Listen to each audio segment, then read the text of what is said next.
All right, good evening, everyone. Good evening and welcome to the regular Heath City Council meeting, April 14th, 2026 at 6:30 p.m. We're now in session. If you'd all rise for the invocation and pledge of allegiance, please. We have somebody dedicated for that. Our dearest Father in heaven, we are so grateful to be gathered together as city representatives and constituents and residents of this great city. We are grateful to meet here in safety and discuss and consider those things that are important to where we live and the future of where we live. And please bless us as we ponder and consider what is best, that we'll have thy Spirit guiding us in our decisions that we make this evening. Please help us all with safety in our travels. Please bless those abroad and those at home, that they will also be watched over by thee, and we will be able to continue in peace and security. We do say these things in the name of Jesus Christ. Amen. Amen. I pledge allegiance to the flag of the United States of America and to the republic for which it stands, one nation, under God, indivisible, with liberty and justice for all. Honor the Texas flag. I pledge allegiance to thee, Texas, one state under God, one and indivisible. God bless Texas. All right. Wonderful. Okay. Well, let's go ahead and go into, I'm going to do our agenda item number 3. This is our proclamation before we do our public comments. So if I could have Miss Angel, Miss Patricia, and Miss Kenda come forward.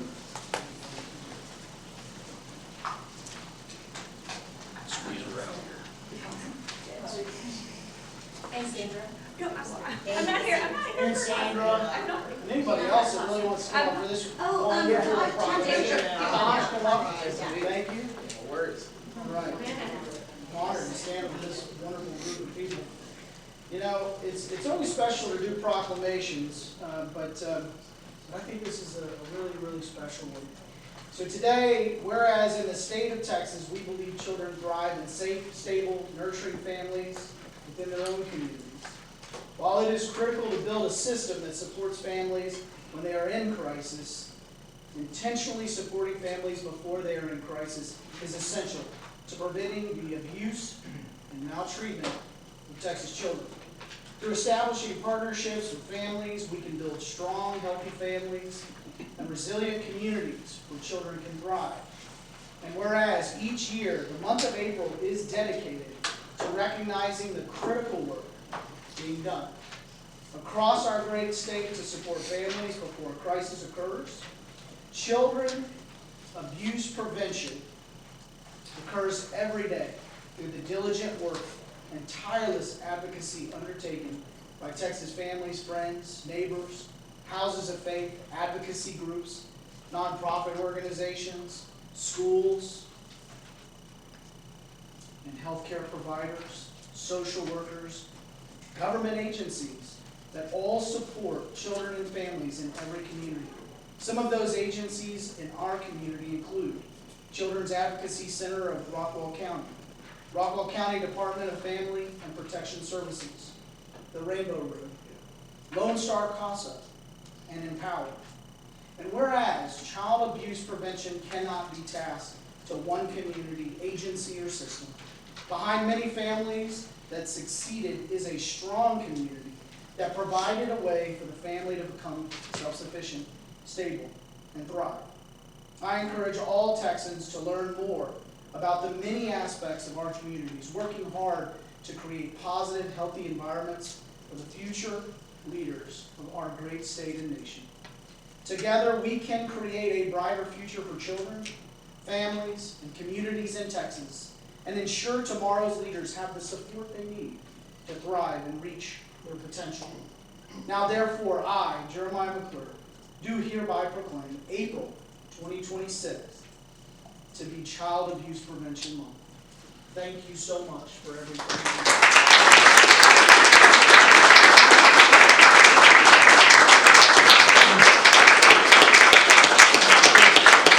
All the council, if you guys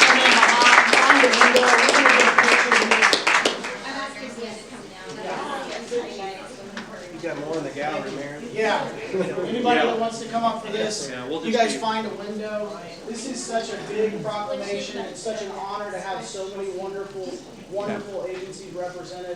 So thank you. We have one other partner back there, Commissioner Lichty, we love you. Come up here. Come up here, Commissioner, ex-mayor, big-time volunteer, the do-all for all,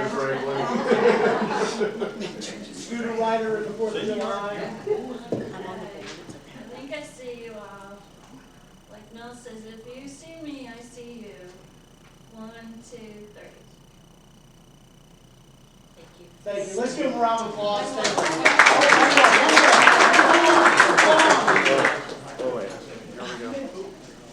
All right, thank you. Thank you very much. Photoshop picture. Yep, exactly that. Might have been.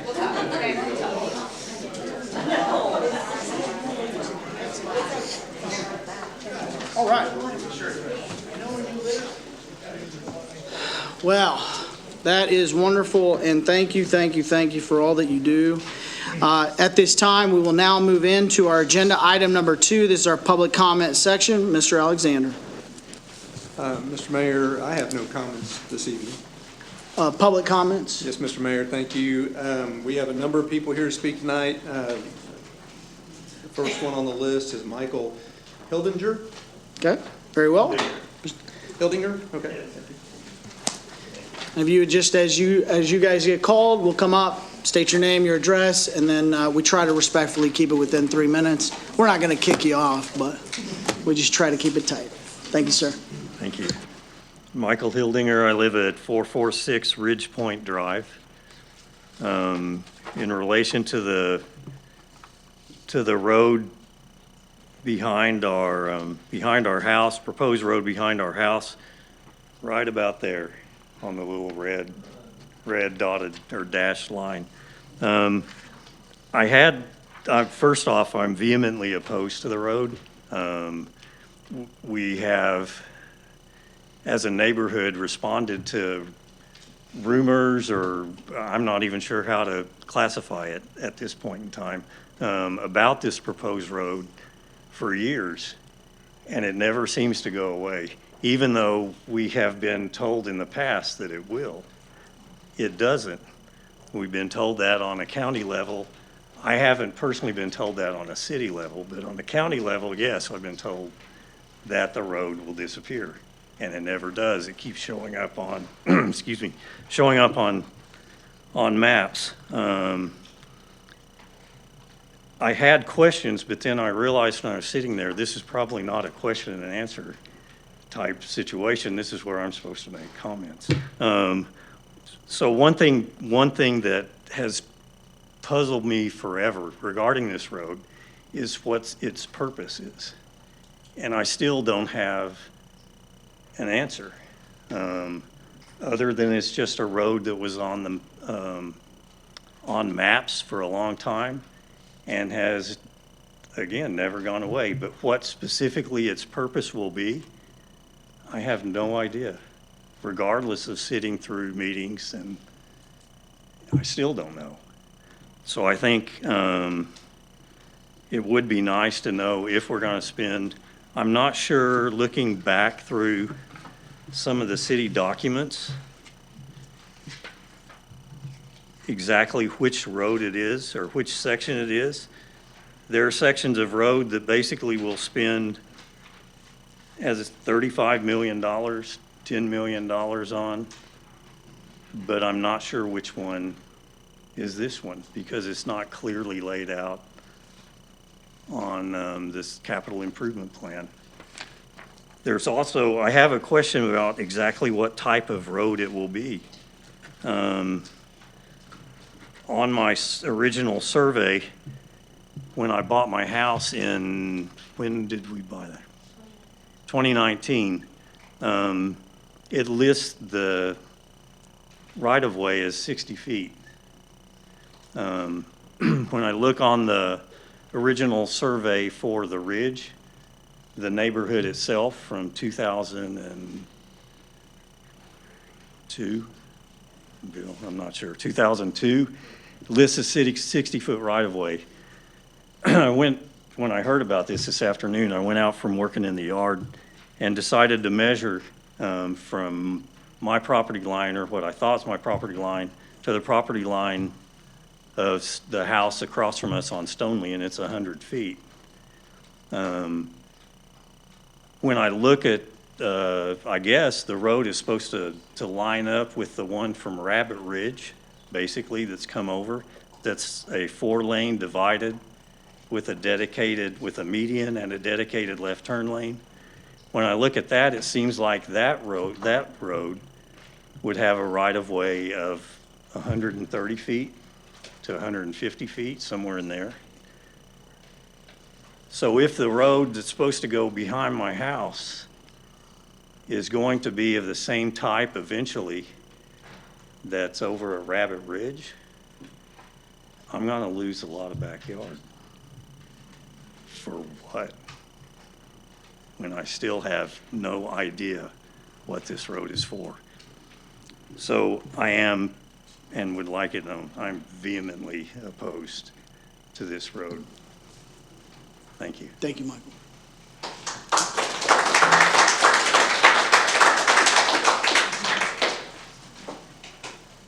Mr. Mayor, we have Alan Richard. Mr. Allen.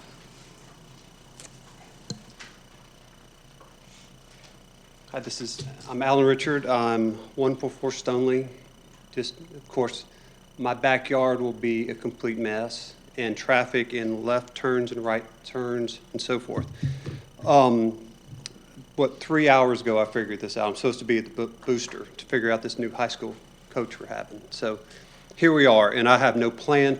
I don't have any plans about this, but I know, I used to be an architect. I know when you start pulling in turns in rights and left, it gets worse, a whole lot worse. I know we haven't even worked on 740. Widen that. First, let's build this out as what I understood you all decided for, either months or years ago. I don't recall. But first, let's start simple. Widen it out. Have a left. Let's not have, we're going to have 3 more, we're going to have all our, I think we're going to watching nothing but kids on 740, which is it's crazy. And there's going to be more traffic, left turns, right turns, wrecks, and this is not what we want. Let's go simple. Let's widen out. And just like in Lubbock, I just was in Lubbock yesterday. It's easy.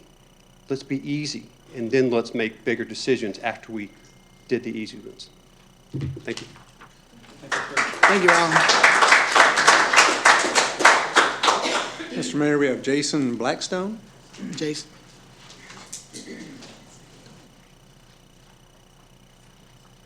Hi, Jason Blackstone, 447 Ridgemont. I grew up here. I'm one of the few people I think that can say that, besides Johnny and probably Bill and maybe another couple people. I've seen this city change, not always for the better. I think I actually enjoyed it a lot more when all y'all didn't live here. So I'm anti-growth. I have always been anti-growth. Jason doesn't mean any harm by that. No, I don't. It's not personal. It's not personal. I've been coming to these meetings for 20 years, and I've been consistently against growing, because when we widen our roads, we never do it for ourselves. It's always for people from outside Heath that are driving through Heath. And any money we spend on widening roads just enables more traffic to come through the city. So I want you to think about that. And then there's another thing I want you to remember, and that is the 740 reconstruction, when that happened, and what a disaster it was, how long it took, because TxDOT was in charge of it. So if you let TxDOT run something, it takes them for years, because they hire Ed Bell to do it, and they are awful. They put 4 guys on it, and you'll see them with a shovel, and nothing changes for years. I used to own property on 740. While they were doing it, having to deal with their construction was a nightmare. If you contrast that with the road work that you guys have done, that crew is great. They just redid our street and our subdivision, and they did an amazing job. They were in and out in a day, basically. You're not going to have that if you reconstruct 740, if you do anything major with it, or 549. It's going to be a nightmare for all of us that live along it. And any expansion is a bad expansion. You need to keep it 2 lanes and discourage people from Forney from driving up through our city to go to the George Bush. And finally, the light at Governor's and 740 changed 2 weeks ago. 2 weeks ago, it changed, and that has dramatically affected the traffic flow in our city. And there's no, I don't want to point any fingers, but someone changed something, and it needs to change back, just for quality of life. With that, I'll yield the floor. Thank you, Jason.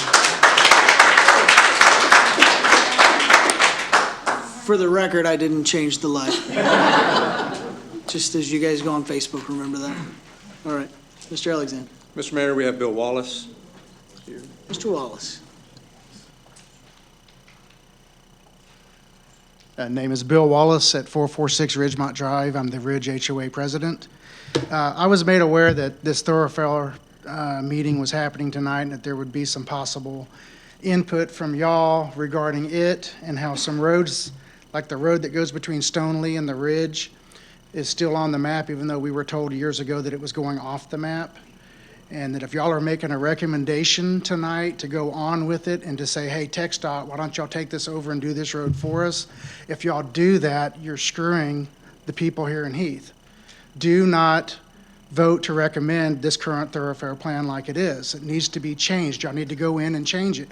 I've been told by a well-connected source that there's several of y'all on here that are all for this thoroughfare plan and that y'all want that road behind our neighborhood and behind Stoneleigh.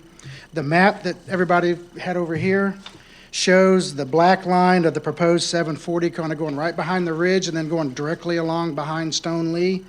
And then it's got the red dot going between Stoneleigh and the Ridge.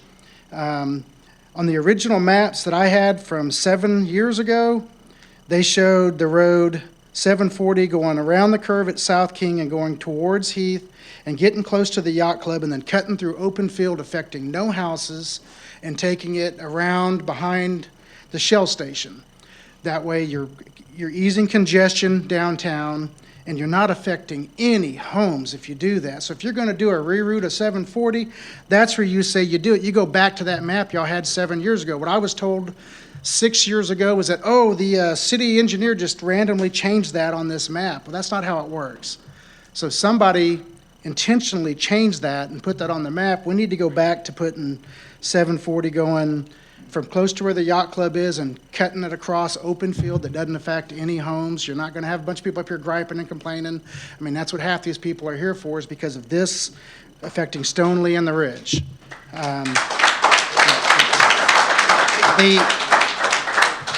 We had a council that was not the one before y'all, but the one before that that approved the yacht club and cluster housing and putting homes that close together. People in Heath do not want homes clustered that close together. That council also tried to put an apartment complex right there by the CVS, a big, tall apartment complex. That whole council got kicked out. The only one that stayed was Rich Krause because he was fighting stuff like that. And I was told when y'all came in that y'all were going to be looking out for the city of Heath and watching our interests. Well, watching out, not having this road go between our neighborhoods or right behind our neighborhoods is watching out for our interest. I don't want y'all to be like the council we had 2 years ago, or not 2 years ago, 2 councils ago, where they had names of streets in that neighborhood named after them because they were so happy they approved them and let them put all these houses that close together. We don't want that in Heath. We want to keep it as not a drag strip going from Forney to Fate to McClendon, Chesum, whatever. We don't want it to be a drag strip to go over there. We want to keep it where it's less dense, less traffic. So I'm telling you, we just look out for our interests. That's why y'all voted in there. And if y'all don't, people are going to get really mad and we're going to get a lot of people upset and going after it. And I want Heath to be a fun place for everybody to be. Everybody enjoys it. I think this new park is a good, step that direction, getting a place where people can get together and meet. But let's not forget about some of the residents. Let's look out for all the residents. Thank you. Thank you, Bill.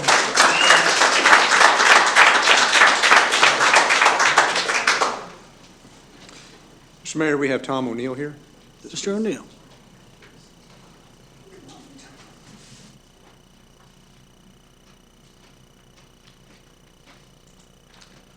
Jason, I'm one of the new people here. So we've been here about 18 months, 24 months.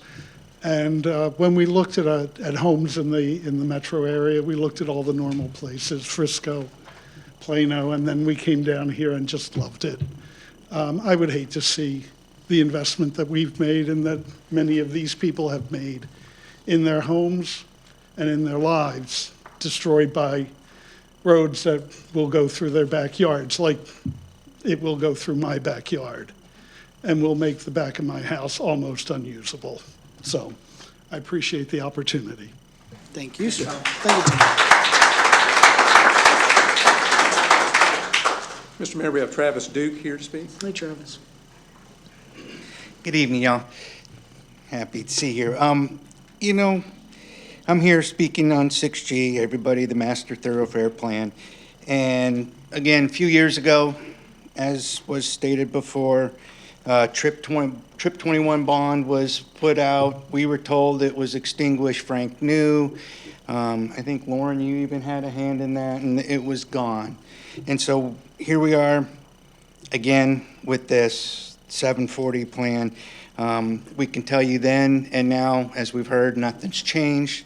Don't want it. Oh, I'm sorry, I forgot to say my name. I live at 2 Cheshire Court in Heath, right here. So, and yeah, we just don't want the noise. We don't want the traffic. We don't want the thoroughfare. We don't want Forney coming through here. And we love Heath the way it is. It's why we bought here, because it's a 1 acre lot. So we're just trying to keep it the city that it is and not the city of the future. You know, that can go on. You got McClendon, Chisholm, and we already know TxDOT. I mean, for what, 3 months now, that barrier guard on 550, still ripped up and stuff, and that was in December. So here we are, April 14th, almost mid-month. I mean, they put a flag out and a sign, and it keeps tipping over because they don't put enough sandbags on it, but we got it. So there we are. Appreciate the time. Thank you. Thank you, Travis. Mr. Mayor, we have Dave Prokowski here to speak. Dave, come on up.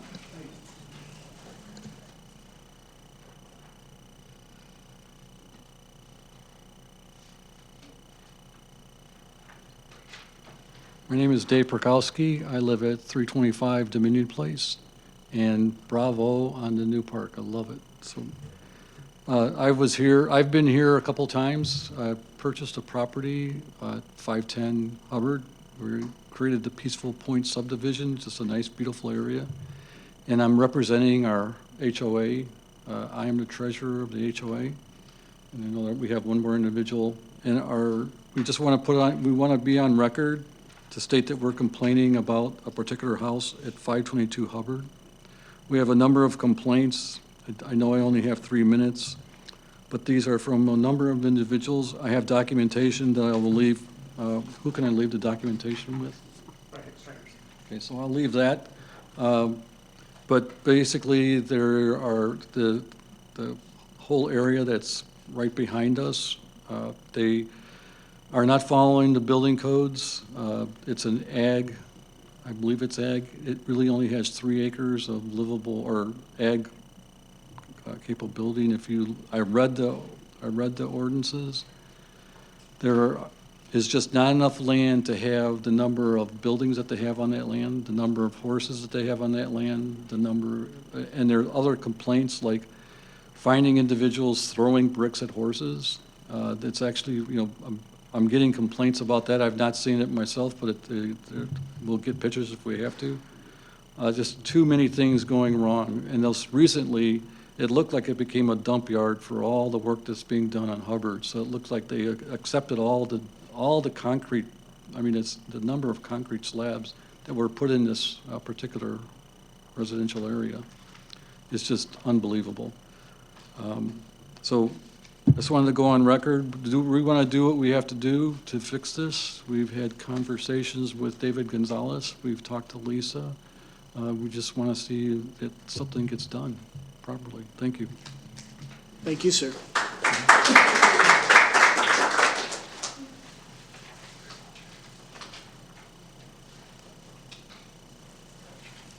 Mr. Mayor, we have Ed Thatcher here to speak. Mr. Thatcher.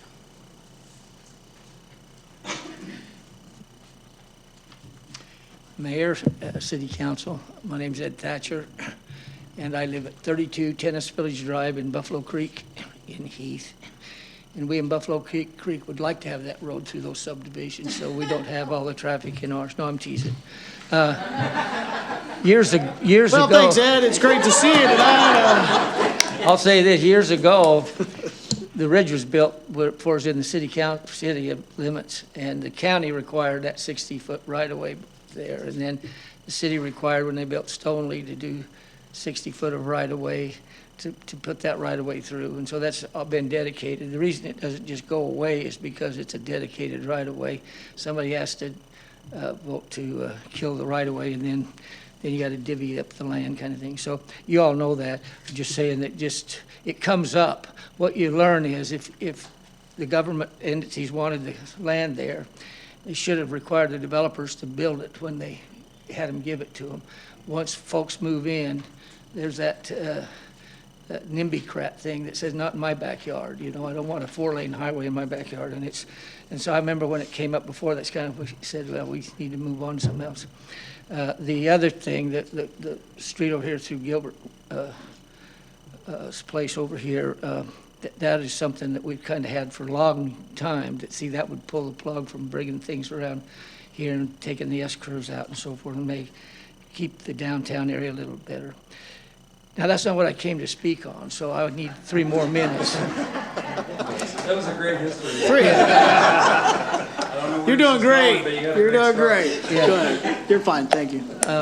I have a suggestion that I'd like to make to you, the mayor, and the city council, and that is that it came up a few years ago before I left, and the last city council didn't think it was the right time, but I think it's a perfect time now, but to name Farm to Market Road 549 through here, Heath, to John Ratcliffe Boulevard, or John Ratcliffe Parkway, or John Ratcliffe Way. When I worked with John, it was John Ratcliffe Way all the time, but I think the time is perfect. This is his hometown now. He's lived here a lot of years.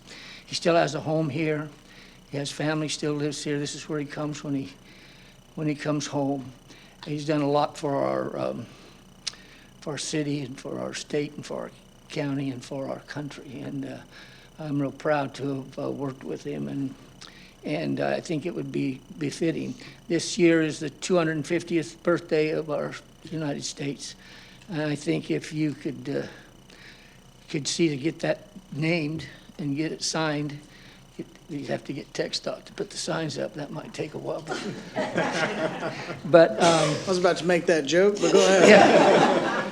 But sometime around our birthday, 4th of July or whatever, we could maybe have an event. You could get Suzanne who would have a great event around that kind of thing, unveiling, and she knows how to get a hold of John, so maybe she could find out when he'd be around, if he comes around. I'm not sure in his role, he makes too many public appearances out of Washington, D.C., but anyway, I think it would be a great honor. I also would recommend, Mayor, that you go have breakfast or lunch with Mayor McCallum and ask them to do the same thing from I-30 on 549 all the way to Heath, and then so it's a stretch of road. It'd be John Ratcliffe, whatever you want to call it. Very good. Thank you very much. Thank you, sir. Why didn't I get as loud applause as the last one? You ended well. I don't know. I think it was the beginning that might have thrown them off. All right, Mr. Alexander. Mr. Mayor, we have Chelsea Priest here tonight. Ms. Chelsea.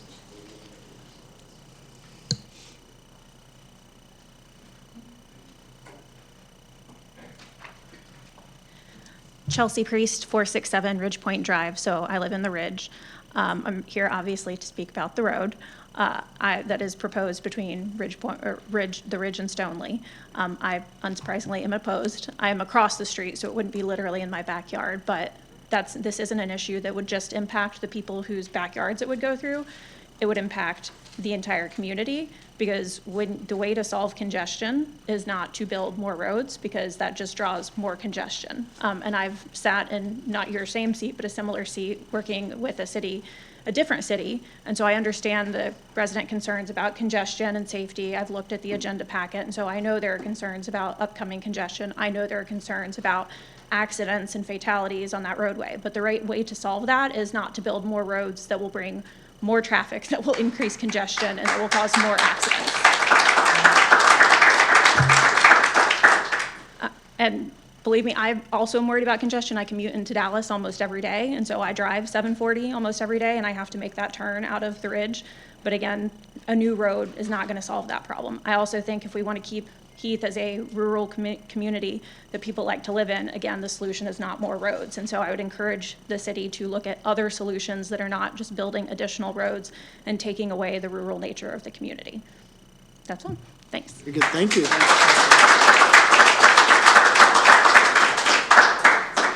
Thank you, Mayor. We have Kristen Berry. Kristen?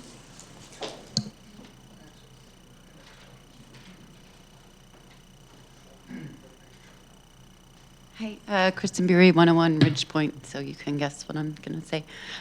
Opposed to the road, echoing what other people have said, just maintaining the rural nature. It's not going to go through my backyard. We're kind of in the middle of the ridge, but just drawing increased traffic between the neighborhoods, moving a road closer to a residential area. I don't understand the purpose of that, putting a main road next to a residential area when it's further away from it already. Like, I just don't get that. Our kids play there. The kids go across between neighborhoods, and you're going to draw more traffic through and more turns, more people trying to get in and out of neighborhoods. It's just, it doesn't make sense to me. And again, we 9 years here in Heath. We love the community. We bought here because of the rural feel, the open spaces. We want to keep that. We don't want to bring in more traffic of people driving through. We don't want to be a pass-through town for people. And I feel like building these roads as they are would just cause that inevitably. Also echo on the Governor's Boulevard light. Please have somebody fix it. Thank you. Thank you.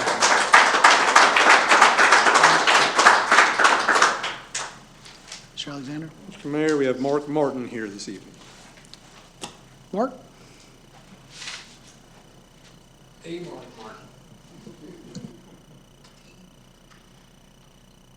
I just heard of this a couple of hours ago, and I live at 6 Rockingham Court. And from what I've understood, there would be a road behind my house, and it would come between us and the Ridge.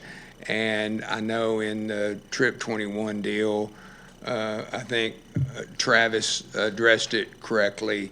I strongly oppose it, strongly, and I trust you guys to honor the reason I'm here. I've been here. I bought the land 12 years ago from Scott Lewis, and it's a dream come true. So, thanks. Thank you, Ms. Martin. Mr. Alexander? Mr. Mayor, we have Laurel Beezer here this evening. Laurel?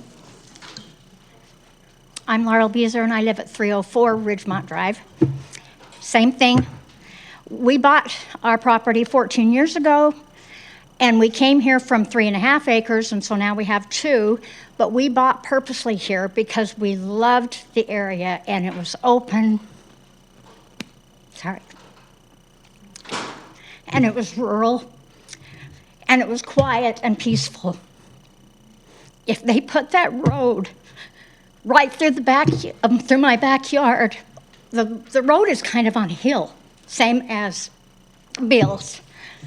All that noise and all that traffic is going to just come right down on top of us, and it will drastically change the value of our homes there. I'm sorry, I don't know. Sorry. When we moved here 14 years ago, this darn road was talked about at city councils, and Bill has been hammering all of us to try to do something about it, and we've been talking to people for all this time. I just wish we could get it off the thoroughfare plan. I've been on master plan, community plan, master plan community committees before, and I know you can take this thing off. If we can just please do it so that the rest of us in our neighborhoods of Stoneleigh and the Ridge, we have a very close relationship with a lot of those same people, and we just don't want a road right in the middle there.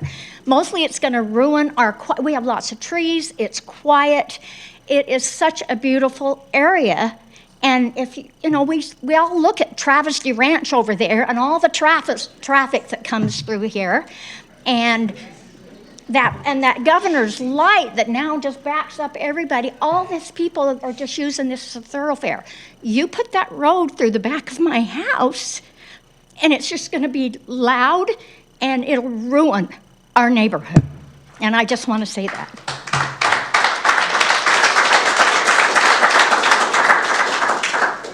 Thank you, Laura. Thank you. Mr. Alexander? Mr. Mayor, we have, and forgive me if I get this wrong, but Charles Basilance. Charles? You did good. I tried hard. Charles Basilance. I live at 539 Ridge Point in the Ridge. Like someone said earlier, we moved up here from Houston about 8 years ago. 2 of our 3 grown children ended up in the Dallas area, so we spent 2 or 3 weekends every month for almost 2 years driving 45, coming up here looking for houses in the greater Dallas area. And we looked at Fort Worth to McKinney to all over. And when we came to Heath and we drove through the Ridge, that was like the aha moment for me. It was like, yeah, this is peaceful, it's quiet, it's rural. One way in, 2 cul-de-sacs, no through traffic. That's what I spent 2 years looking for and put a lot of money into our house there. And now looking at this proposed thoroughfare plan, I'm like, you got to be kidding me. So people have made the points, more roads bring more traffic. Yeah, the light needs to be fixed, and there's a couple of curves in there that are pretty nasty, but that doesn't have anything to do really with the thoroughfare plan. And the other thing I was going to ask about this proposal between the subdivisions that everybody's been talking about, it's got to go across Buffalo Creek there, obviously. And my property backs up to Buffalo Creek at the end of Ridge Point Road there. And over the 7 years that I've lived there, I've watched every heavy rain, that water comes up more and more and more. There's more subdivisions and parking lots and banks and concrete and things that don't absorb the rainwater.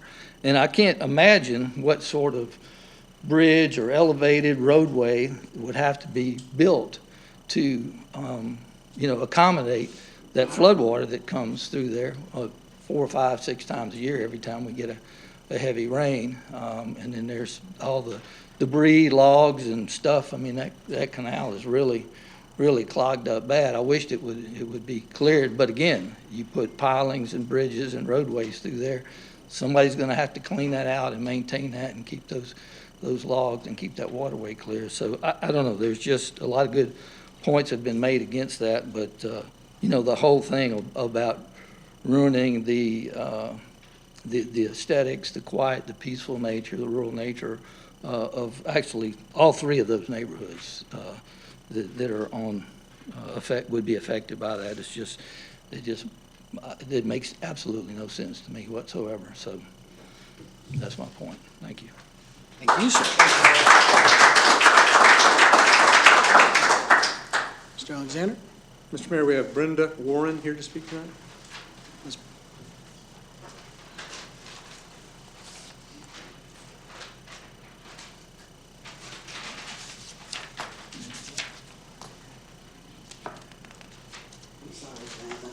Oh, you're good, Miss Brenda.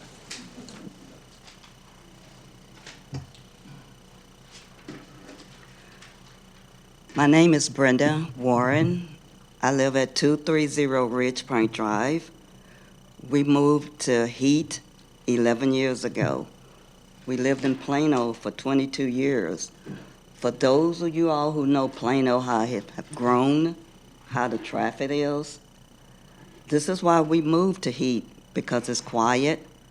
No one knows where we live in the back. and I like that. I was gonna say, where is Ridge? Just kidding. Go ahead, Ms. Britton. So if you look around, all these people in here, they don't want it. So if you would listen to us, we're telling you guys, we don't want it. We like where we are. It's quiet. We don't want it. Thank you. Thank you, ma'am.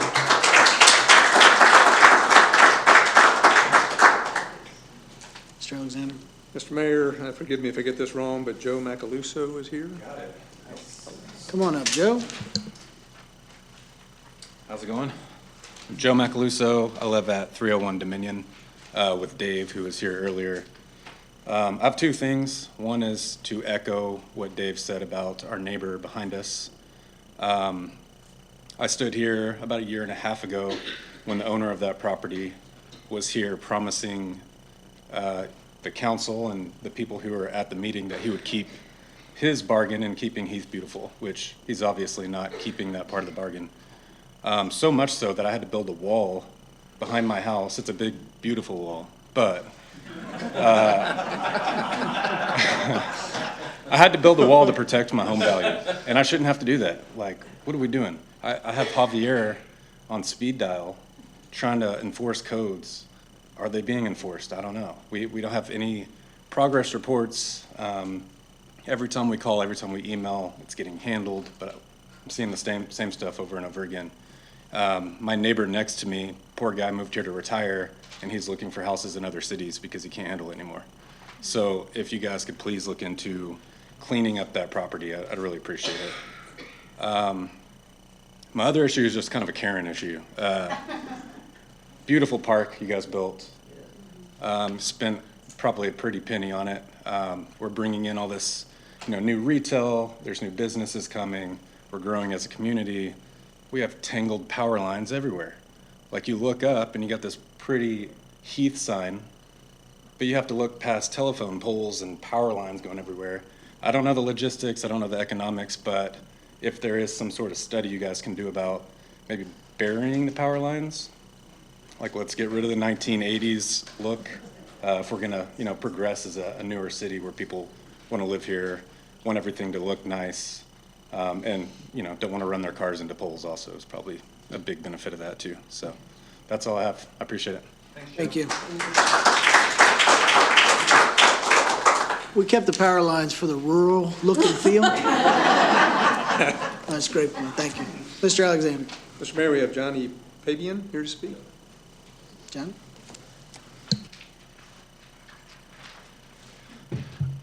Johnny Pabian, 3 Westchester Court. I back up to the field right here looking at the beautiful water tower. I'm opposed to the road as well, but I'm gonna get a little bit different spin on this.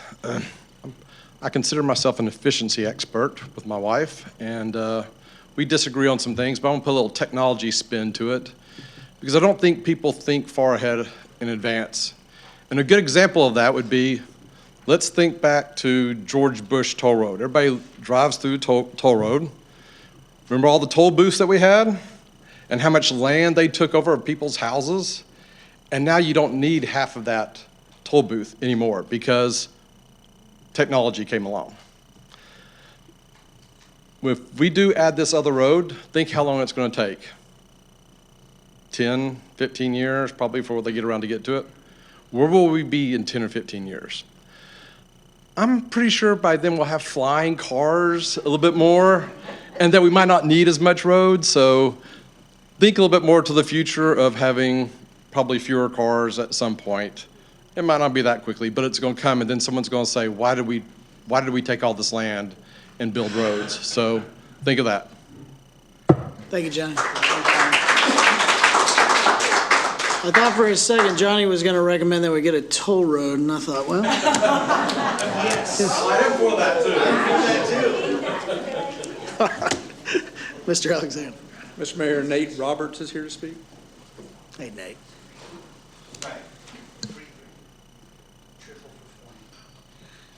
All right. Mr. Mayor, members of the council, thanks for hearing me out for a minute. I'm a CPA, English is not my first language, and I'm a little tired for, because tomorrow's tax day. All that to be said, my wife texted me at 5 o'clock about this meeting.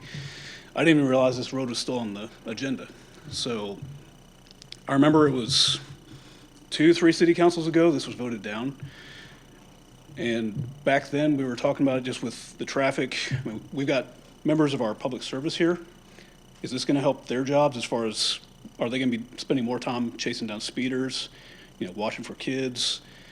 I mean, we got lots of schools, we got lots of traffic. If we had another street, what's that going to do to us? So while I would prefer not to see this because of the impact on our home values, the noise, the pollution, safety concerns, littering, all those things are things I think we need to consider as we're looking at this.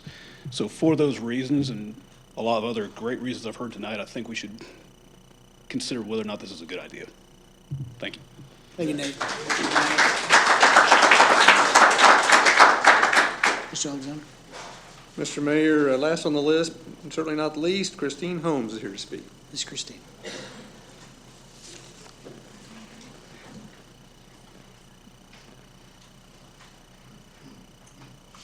Hello, Christine Holmes, 5 Cheshire Court. You guessed it. So my neighbors, Travis and Janet, they texted earlier today, and I hauled it back from my office in Frisco to make sure I could be here. And there's a reason why I do that commute every day from here to Frisco, because I love living here. My husband and I love living in here. And our backyard is literally right there as you come around the curve. We've just invested a ton into our backyard. We love it. We entertain, we have lots of family over, and there's just no sense in this. There's no sense in continuing to talk about this. You've heard tonight from everyone here how much we do not want it. And again, I just would emphasize, if I wanted to live somewhere else that's much closer to my office so I didn't have to commute every day, I would move there. But there's a reason why we live here and why we want to keep it here. So I appreciate you guys hearing us out. And I can't remember who said it earlier, but we don't want it. So thank you.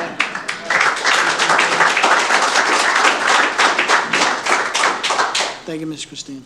That's all we have on the list. Very good. All right. We're going to go to a lunch break.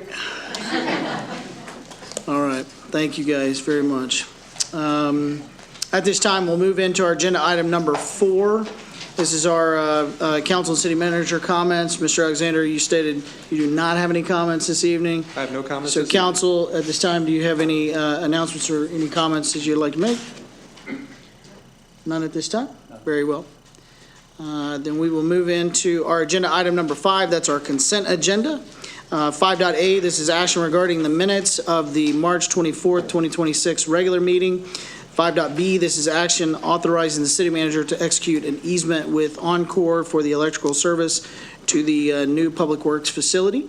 I believe everyone's had time to review the consent agenda, so the chair will open the floor to entertain a motion. Mr. Mayor, I move that we approve the consent agenda. We have a motion on the floor by Councilman Omby. Do we have a second? I'll second. We have a second by Councilman Myers. The motion moves. All those in favor say aye. Aye. Aye. Those opposed? Passes unanimously. Thank you, council. Moving into agenda item number 6. These are items for individual consideration. Due to the wonderful audience that's here, we're going to take the last item and we're going to move it to the very first. So as you guys get on Facebook later tonight, remember. All right. So what we're going to do is we're going to move 6.G, we're going to move it to 6.A. This is an update and discussion on the Transportation Subcommittee regarding the City of Heath Master Thoroughfare Plan and FM 740. Before I hand it off to our subcommittee chairwoman, Michelle Thurgood, I do want to clear up a little bit of some things that I've already seen, and I want to make sure that it's very, very clear. How did we get here tonight? 1, there was nothing done in the dark of night, okay? This is something that's been talked about at city council meetings. I know that all of you guys probably tune in to all of our live meetings because they're riveting, but they are live. They're on YouTube, so you can like, subscribe, and share. You can also see all of our overview videos that the city manager does. This is all new stuff that we've created over the last 2 years to make sure that we have true, transparent government here at City Hall. So what has taken place is and I'm going to really just try to tee this up at a macro level and drill it down. So at a macro level, really there's a consortium group, right? So that's all mayors and elected officials that work with the county. County judge hosts this meeting, so if you're not familiar, please tune in because they do actually have those meetings posted on the county commissioner's website. So make sure that you stay connected with your road consortium so you can see kind of what's going on at the county level. And so one of the things you may have heard is, hey, the county had a Trip 21. You've heard a couple of references tonight about it. What that is that was a bond that was voted on in an election that essentially was voted to say, hey, we approve $150 million that the county should use to go, let's get roads taken care of, okay? Here recently, the consortium has been asked to say, hey, from the different cities, what are your priorities for roads, right? Because what we're talking about today is we're talking about some state roads, okay? It's not like we're talking about Chris Cooney Drive. We're talking about FM roads, okay? 740 being the primary. And 740 was in the Trip 21 to expand 740. Okay, great. So then as people on the consortium sit there, we're tasked with going, hey, what do you want to do with 740? And the conversation is, do you want to make that a priority? What about Horizon? What about 550? What about 549? So as we talk about some of those things, we say 740 is, man, it's pretty raunchy. And off of Governors, I think the light was a reference, right? You've got a development that dates back to 2007 and then approved in 2012, and that's a pretty big development. We're talking about Heath Golf and Yacht. Okay, and so we need to probably address that congestion. How we address it, you know, the Trip 21 said, here's some money out of a bucket to address what your priorities are. Okay, so then as mayor, so I'm going to take the heat off of everybody on the dais only for once. So I start looking at things and I go, what's in our thoroughfare plan?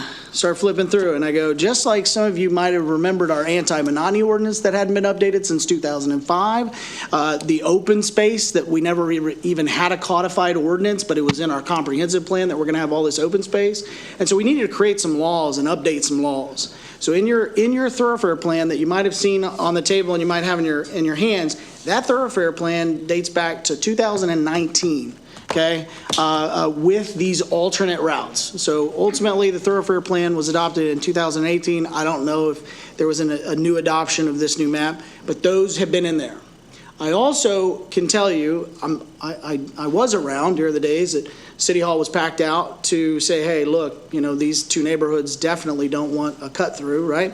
I understand all of that.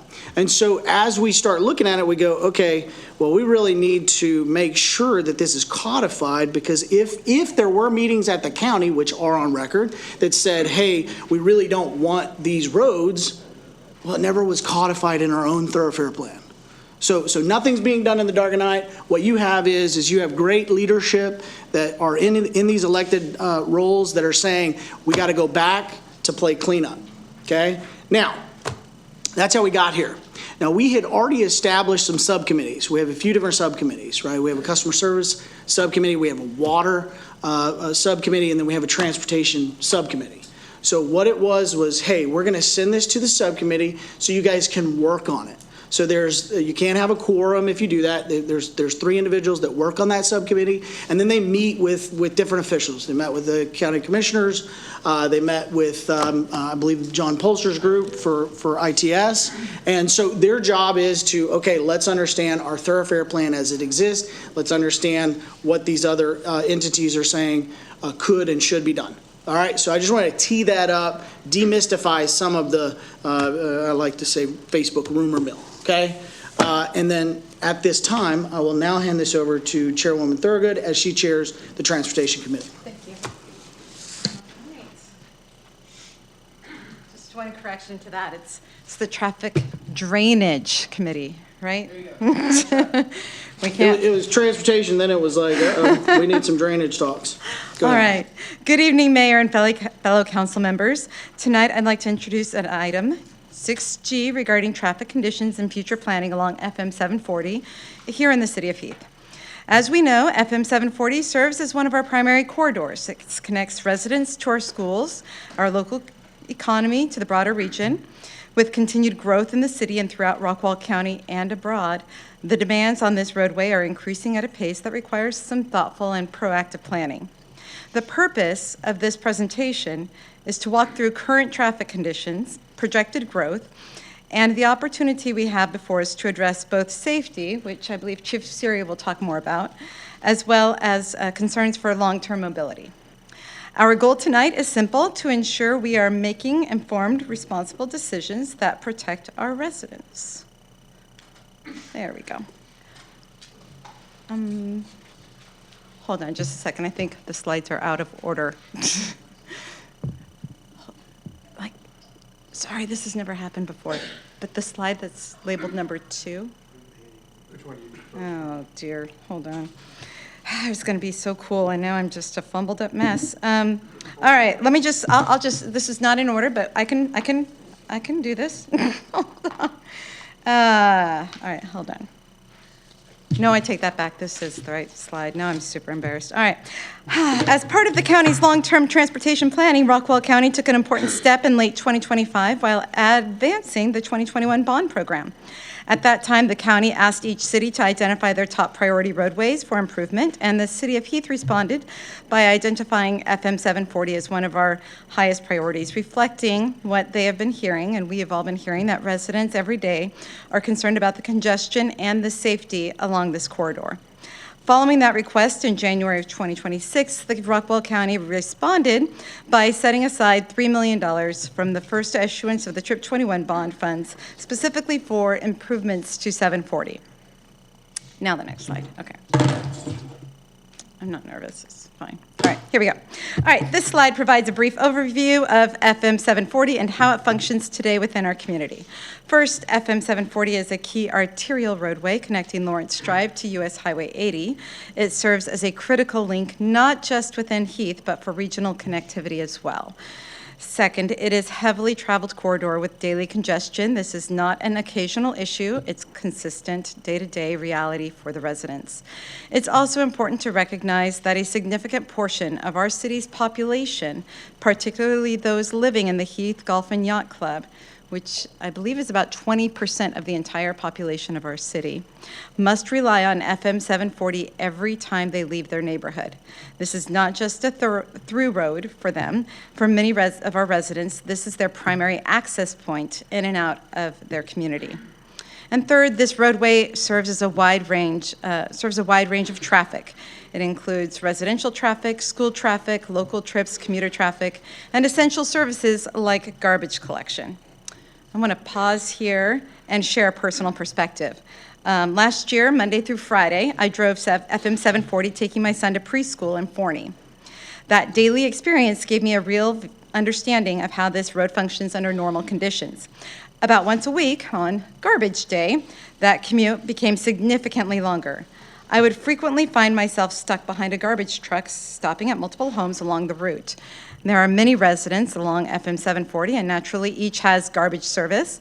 So the challenge is that this is a 2-lane road with no shoulder, and much of it consists of curves and designated no passing zones.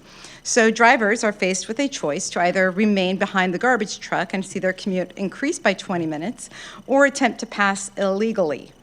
And what I observed consistently is that many motorists choose to pass even when it is unsafe. But what becomes even more concerning is when the driver directly behind the garbage truck chooses to follow the rules and not pass. And in those situations, the second motorist behind the garbage truck will attempt to pass both the car and the truck. This is just a very dangerous scenario that I've seen happen repeatedly and predictably. This is not a rare occurrence. It clearly highlights both the congestion and the safety challenges we are facing along this corridor.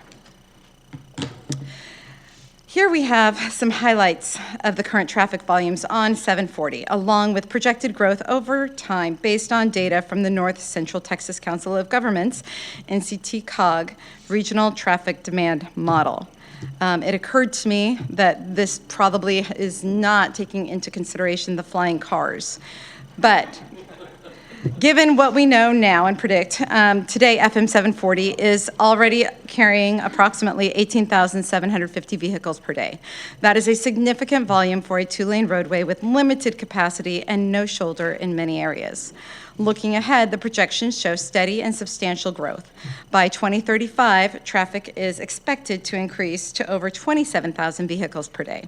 By 2055, that number climbs to nearly 39,000 vehicles per day. And by 2065, projections reach more than 43,000 vehicles per day.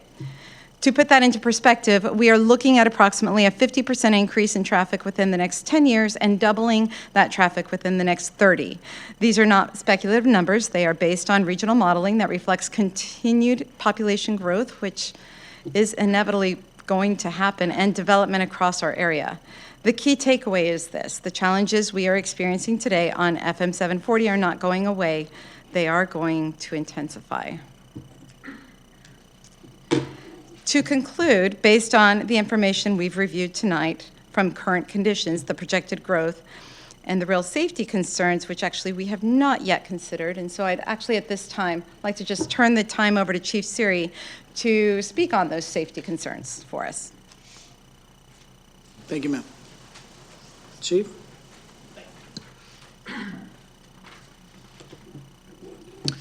Good evening, Mayor and Council. Just provide some accident information, some data over the years in the past. As you can see, in 2020, we had a total of 17 accidents in the S-curve with 0 fatalities, with 2 possible injuries. 2021, we had a total of 38 accidents. And going on there, just kind of broadly just say for the last 6 years that the S-curves in particular have accounted for a quarter of our accidents that we respond to. In the last 5 years, they've accounted for 50% of our fatalities in the community, with 740 accounting for 100% all the way up to the northern city limits. So and I'd be glad to answer any other questions relating to accident data. Very good. Thank you, Chief. Yes, sir. Council, at this time, do you have any questions for the chief? None at this time. Thank you, Chief. Mr. Good? So I guess I'll just finish up quickly here. Okay. So the Traffic and Drainage Committee has a straightforward recommendation. We should support a formal study of FM 740 corridor graciously paid for by Rockwall County to identify solutions that address both traffic hazards and ongoing congestion.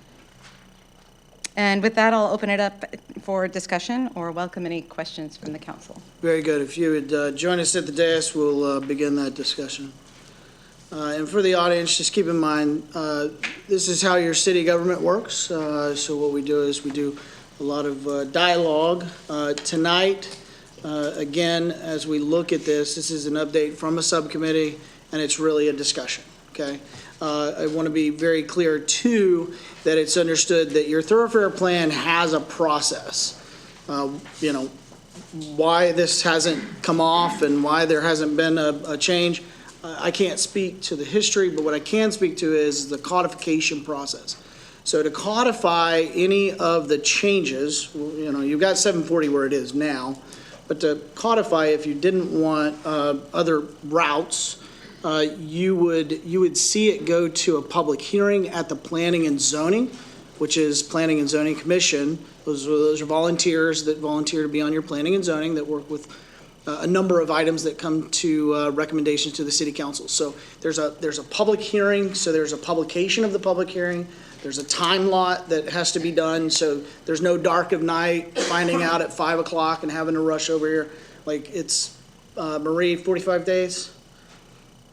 Ish, somewhere in there, 45 days for a public hearing notice. So there's standards for those publications, and then whatever that recommendation is from the Planning and Zoning, we still as a legislative body are the ones that would make the final decisions on those changes, if any. But we too would be part of that publication notice, and you would have a series of hearings. And then in those hearings tonight, the agenda was, hey, this is just a discussion item, right, from a subcommittee. You would see in a public hearing setting, you would come and do what you did tonight in a public hearing. for a specific agenda item. And there's a number of items that have to happen. Comprehensive plan, for example, we made a number of changes over the comprehensive plan that hadn't been updated since 2018. Some really amazing changes. I mean, we actually codified in that new comprehensive plan that you have to have 3-acre lots on the major thoroughfares for density management and other reasons, right? So we went into public hearings, people showed up, people were able to speak on those. So just so everybody's clear, we are not voting on any codification of that, right? Well, the recommendation that you just heard was from the subcommittee to say, hey, let's have more dialogue, let's investigate more. I'm not saying I'm for it or against it, I'm just giving some clarity, okay? All right, so at this time, council, we will open the floor to have open discussion. Mayor Pro Tem Scott Dodson.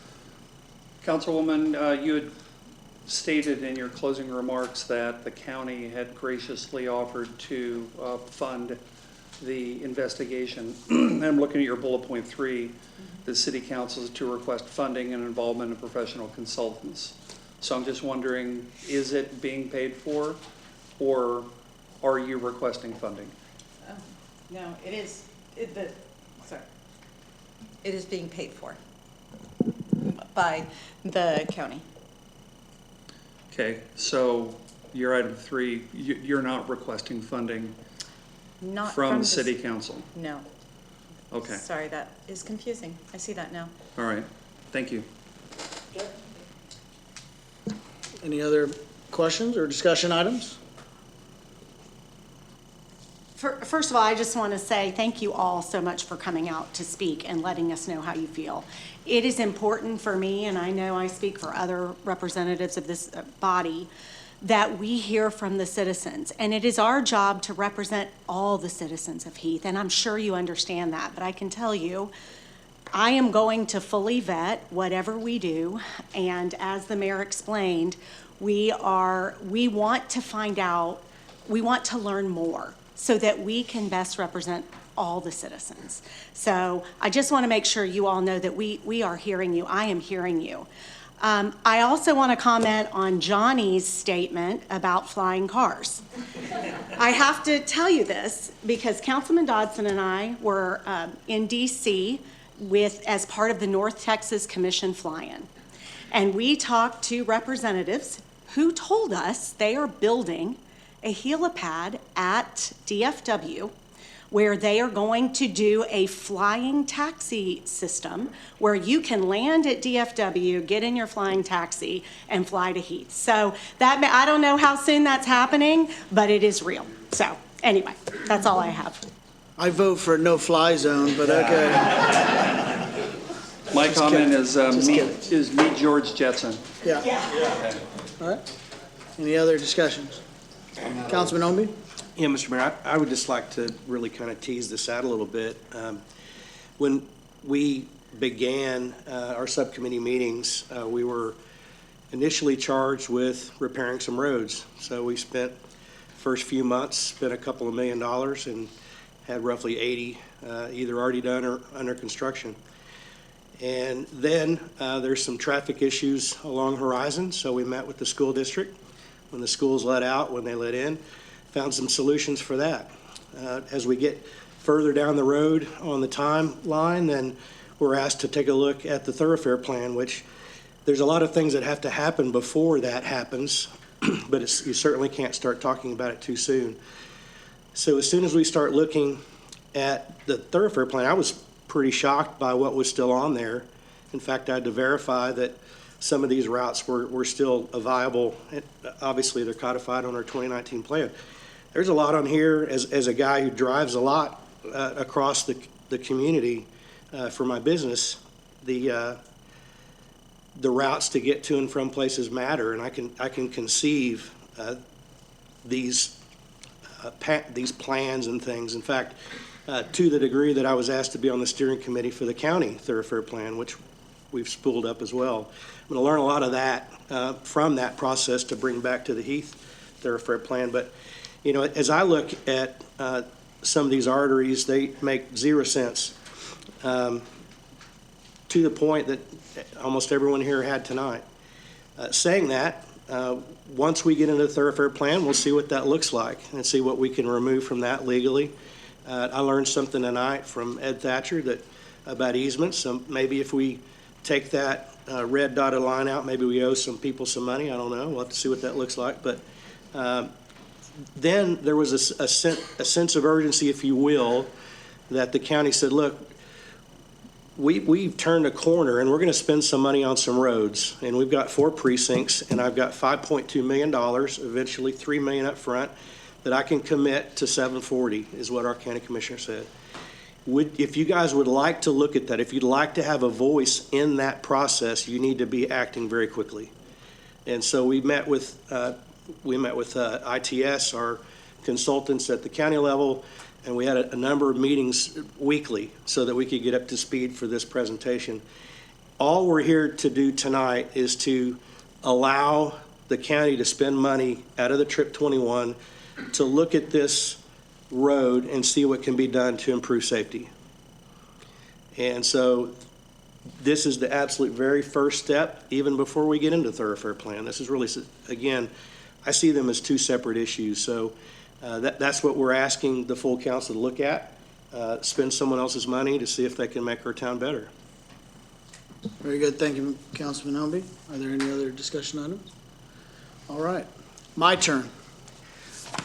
I, too, do not believe that it's the will of the people to have these alternate routes. I, too, have sat through meetings when this was brought up before. I, too, have had discussions with past council members that sat through that. I believe that it's good that we're trying to solve a congestion problem. I do believe that 740, that there are some concerns. We still have homes that were approved to be built in Heath Golf and Yacht a number of years ago that predates all of us. And so I think it's a beautiful, for those of you at home at Heath Golf and Yacht, we love your neighborhood. I think it's beautiful. But it can be tumultuous on 740. And so if we're going to be looking at Trip 21 and thinking about 740, I know that the S-curves are problematic. I will tell you, this is no surprise to this council, because I've even said it on the record in a past meeting, is that I am not a fan of eminent domain. I don't like big government. I don't think that, the greater good is always for the greater good. And I would have concerns with eminent domain, but I do also understand that 740 needs some reprieve. And if we are receiving some money from the county, I think that we need to consider it. I believe that this is a timely circumstance to address this, as it's been described to me. I hear the council's recommendations for, hey, let's let the county and TxDOT give us some recommendations. I will state on the record, I don't want the county to tell me what we need in this city. I don't want TxDOT to tell me what we need in this city. So again, it's not a surprise. And I stated on the record when this was brought up before is that, I got to look at this as if this was Heathland Crossing where I live. And I already hear 549, and I can only imagine if 549 was right behind my backyard, I wouldn't live there. So I think it's very important that we take that into consideration. And again, as we move forward, we're kind of pointing in a direction of, hey, what do we want to happen? Trip 21 dollars are there. They're saying, hey, let's get busy. We know, and many residents spoke to this, we're not talking about next year. We're talking about 6 years, 10 years down the road. Not really sure when this is happening. But if we don't address these alternate routes, then residents are going to have to keep coming back year in and year out and saying the same thing and scratching their head going, I thought we solved that problem. But ladies and gentlemen, it never got codified. The problem didn't get solved. That's why we're trying to address it tonight. My recommendation, council, is that we listen to the individuals that are sitting before us today. I don't think if any of us lived in Ridge or in the back of Stoneley and had this 4-lane proposed road come through your backyard, I don't know that you would want it. And so I too look at, I know, I see you. I'm just getting my engine started. I start looking at future land use map and I go, hey, what did we do? Well, what we did was we made larger estate lots, rural estates on our major corridors. The recommendation of both of these routes would go through what is called ag land today. However, the future state says that we really want rural estates. So we're going to put a 4-lane road through some of these areas and not only discomfort the individuals that are here tonight, but also make the recommendation. And I know that that's not the recommendation that was made, but I'm just putting it out there. If TxDOT and or the county were to say, hey, we think that's a good plan, would we take it? I can tell you, for me, I wouldn't, because it doesn't match our future land use map. It doesn't match, too. We've got some of that roadway off of where your town center park is, the Amy Parks cut in your codified town center overlay district from 2022, June 14th. There is a roadway, that roadway is the entrance to the southern corridor that goes into Amy Parks right now. The back entrance is what we used to call it. That there is a road extension that does give secondary reprieve into your town center overlay district. So some of that's been addressed. I just think that we need to go back in history and kind of look at, where some of these things landed. And again, if we're going to allow, and again, I'm not trying to put words in anybody's mouths. Nobody really said this, but this is my take, is that, we know that TxDOT has power, but let's tell TxDOT what we want. And I think we've heard what the residents have to say. With that, I yield the floor for more discussion. Mr. Mayor. Councilman Oben. I would say my experience with TxDOT is pretty simple. They want to do what local government wants done. If the county's behind it, the city's behind it, they'll move forward. If either of those bodies aren't, then they won't. But again, we're not talking about these that are on our thoroughfare plan. We're talking about looking at 740. And I haven't seen anything that says TxDOT wants to go the route. Those are our bypasses, not the state's bypasses. And with respect to having any engineering done, whether we pay for it or the county pays for it or the state pays for it, it's going to be engineers that look at that road. And I'd rather someone else pay for it. Very good. That's fine. So then why don't we get some clarity to what the opinions are on the days? Would you like to see the alternate route, or would you like to just say, hey, let's expand 740? I think it's presumptuous to say what we want, because none of us are engineers, right? And an environmental evaluation has not been completed, so there's 740 exists today. Sure, yeah. So I guess your question is, you want to look and see what might be considered or might be presented as options? No, I don't want to at all. In fact, I believe that this should have been codified before I took office and shouldn't even be on this thoroughfare plan. Oh, I don't know that we're talking about the same thing. So essentially, what I'm hearing the recommendation is let's go to TxDOT and the county. Let's see what the studies come back. Let's see what they say on if 740 should get one of these alternate routes. It's as simple as that, right? Because it's in your thoroughfare plan. You take it out of your thoroughfare plan, the conversation changes. We go to the county, we tell TxDOT we want 740 to get expanded. I don't. Yeah.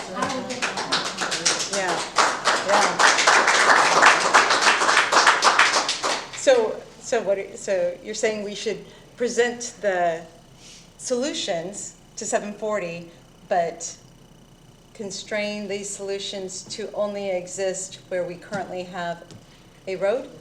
I believe when Trip 21 happened, I don't know when it was voted on, that there was alternate routes in consideration when people were voting for an expansion of 740. Yet they won't have alternate routes until they do the engineering. Environmental right. evaluation. However, we can also tell them, hey, we're not interested in your alternate routes. We're interested in the 740 that exists and expanding it into a 4-lane to give some reprieve. which goes back to what you described. You talked about trash, you talked about no passing lanes, you talked about no shoulder, right? So to me, if it's a 4-lane road, doesn't that solve that problem? Yeah, I hear you, and I think I agree a lot with what you're saying. But I also think we need the full picture to understand what options are reasonable. I mean, I'm certainly not, I don't like any of these roads on our thoroughfare plan for an expansion of 740. So let me be clear about that. That doesn't mean it can only be expanded in its place or not. Maybe it should be, maybe it shouldn't be, but I think we should perhaps invite John Polster, the liaison for TxDOT that works with our county, I don't think you want my opinion on that, but okay. I'm hearing you. I mean, I don't know that For those that know me, no, but it's no secret. So I'm saying let's bring in a professional so that we can understand what we don't know. And again, I look at this and I say, council, we can lean on professionals, but at 509 Shadowwood Lane, if an engineer said Heathland Crossing's getting backed up, we got to take out 510 Heathland Crossing, I'm going to have a problem with it. And I think that's what your residents are saying. Like, we don't need an engineer to tell us that we don't really like what we see. And tonight is only the first taste of what this city can organize. I've seen City Hall packed out. You guys did this at 5 o'clock. So if that's, if you need to hear the will of the people and this didn't get you, I think I had 9 emails.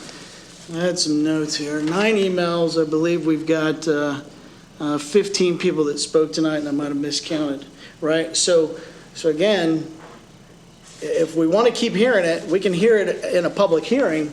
But my thought is why? I mean, why do we need all this?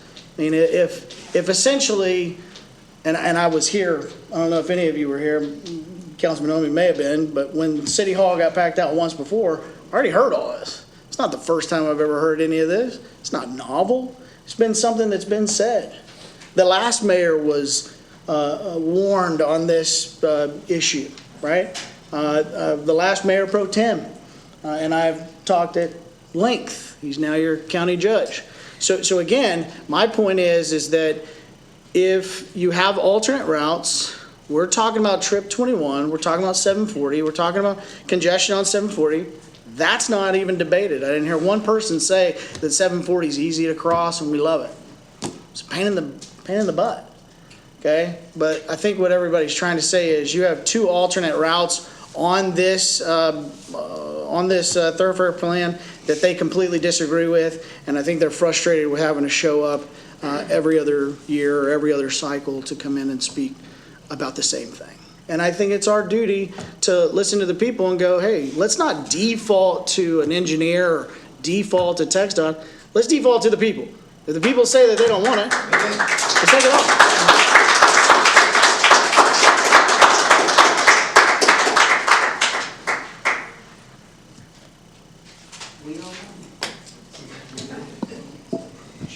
Councilman Douglas? I'd like to move that we recommend the study for FM 740 not to include the bypass elements that have yet to be struck from our plans. Okay.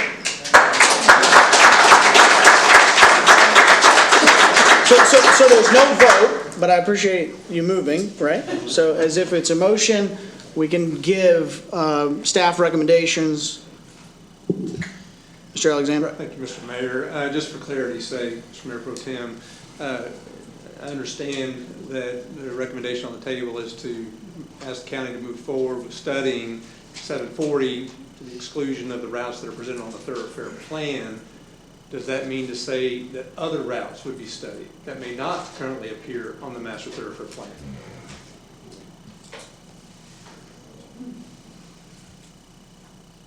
That's a great question, Steve. So, I mean, more from this perspective, I'm kind of a measure twice and cut once type of guy. If they come back with other things that have to be socialized with our citizens, then we'll absolutely do that. But I think that the current routes that are being proposed and the impact that they have There's violent dissent, not only in this room, but I don't think it was probably violent. others. But Chief made sure that people left the pitchforks and torches outside. I fully agree with you, Scott. I think, like I said before, the current, roads or future road ideas that are on the thoroughfare plan as a possible alignment didn't make sense to me either, and clearly not to the public, and I'm 100% in agreement. But again, I'm not saying like what like what Stephen suggested. Like, we can't just say we'll not consider anything ever when we don't know what's to be considered. I'd like to see what the group comes back with. I'm really curious to see what they come back with. I mean, look, these plans are never all in on one thing and not another thing. It's either, okay, here's your menu. Here's the plan that looks like just redoing 740. Here are some other items and some elements for you all to consider. And again, there are things that I haven't even postulated at this point in time.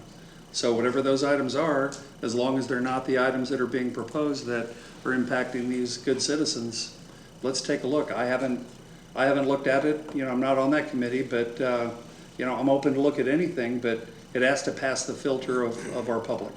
Okay. Councilman Oben? Mr. Mayor. I'm sorry. What were the other opinions of the committee? Were there other solutions? I know Councilman Owenby talked about a few, but were there other options that the committee weighed? See, because we have not been privy because of, help me. No quorum. Quorum, thank you. Because of quorum issues, we haven't been privy to some of these discussions. So I'd like to hear, were there other options that were discussed by the committee? Again, I want to make it very clear that these are two very different things, even though they're very close together, right? Sure. We're looking at 740. So we're not talking about the AC or the MC that go by both of those subdivisions. That's not what we're talking about. So if you feel like that would get drug into, and I see that as a possibility as well, I would like to know how quickly we could delete those two off of our thoroughfare plan. Well, you got to then go, bring it back and have it looked at. yeah, you got to go through public hearings. You got to go start. How fast could we get that done? Because I think everyone is in agreement that we're talking about 740, not about these two, whether you want to call them bypasses or whatever. We're not for it either. So what's going to be the most effective way to keep those from being looked at when the engineer, whether TxDOT pays for it, the county pays for it, or we pay for it? Sorry to be so winded. I'm usually a man of a few words. Great question. So in the master thoroughfare plan, there is an amendment process.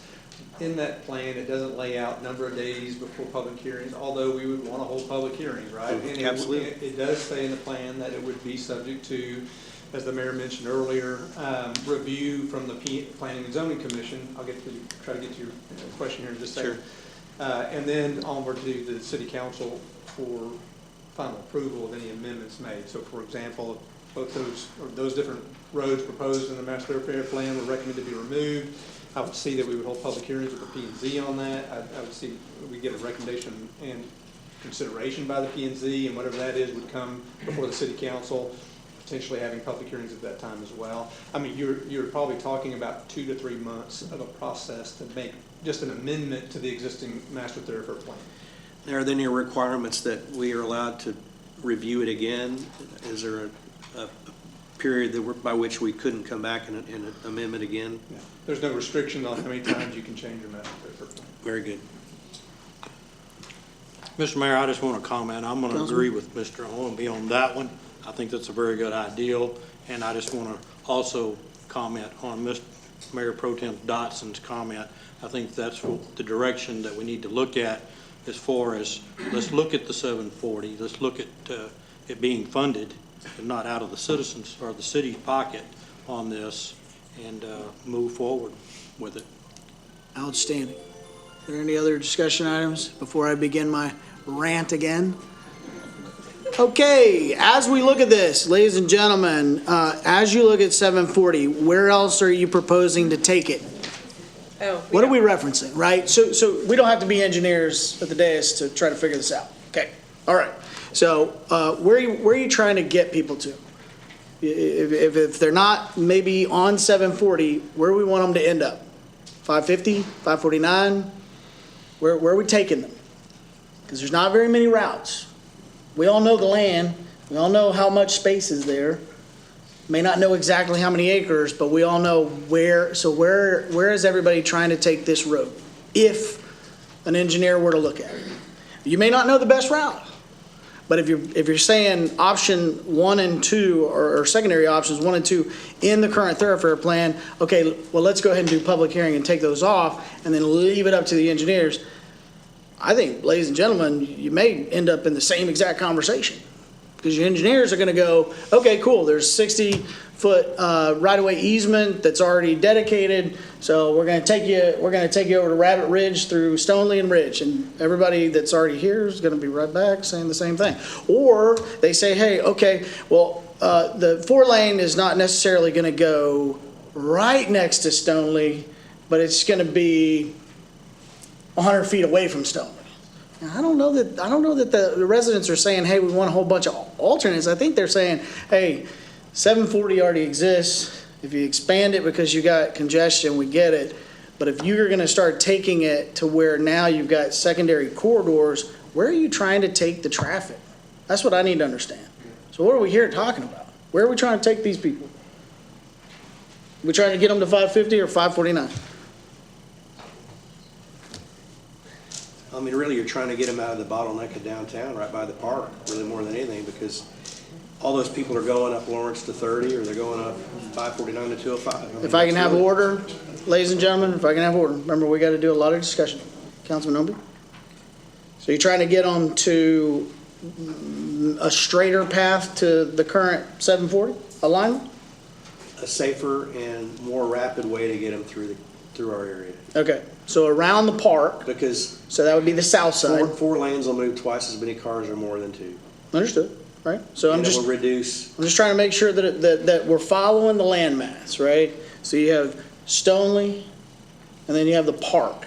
You're trying to take it in between Stoneley and the I park? don't think he's, Mr. Mayor, I don't think he's talking about that. I think he's just talking about 740 and its current footprint, unless I'm mistaken. It feels like you're still talking about these alternative routes that we're moving to strike from the plan. No, because the current alternate routes that you have in your thoroughfare plan are pretty descriptive in nature. You've got one that goes in between Ridge and Stoneley. That's the 60-foot easement that was referenced. The other one is 740, cuts on to ag land. There might be a residence there already. And then it takes a hard left on the backside of Stoneley. Let's call it the west side of Stoneley, and then cuts up to 550. All I'm simply saying is that what alternate plan are we referencing?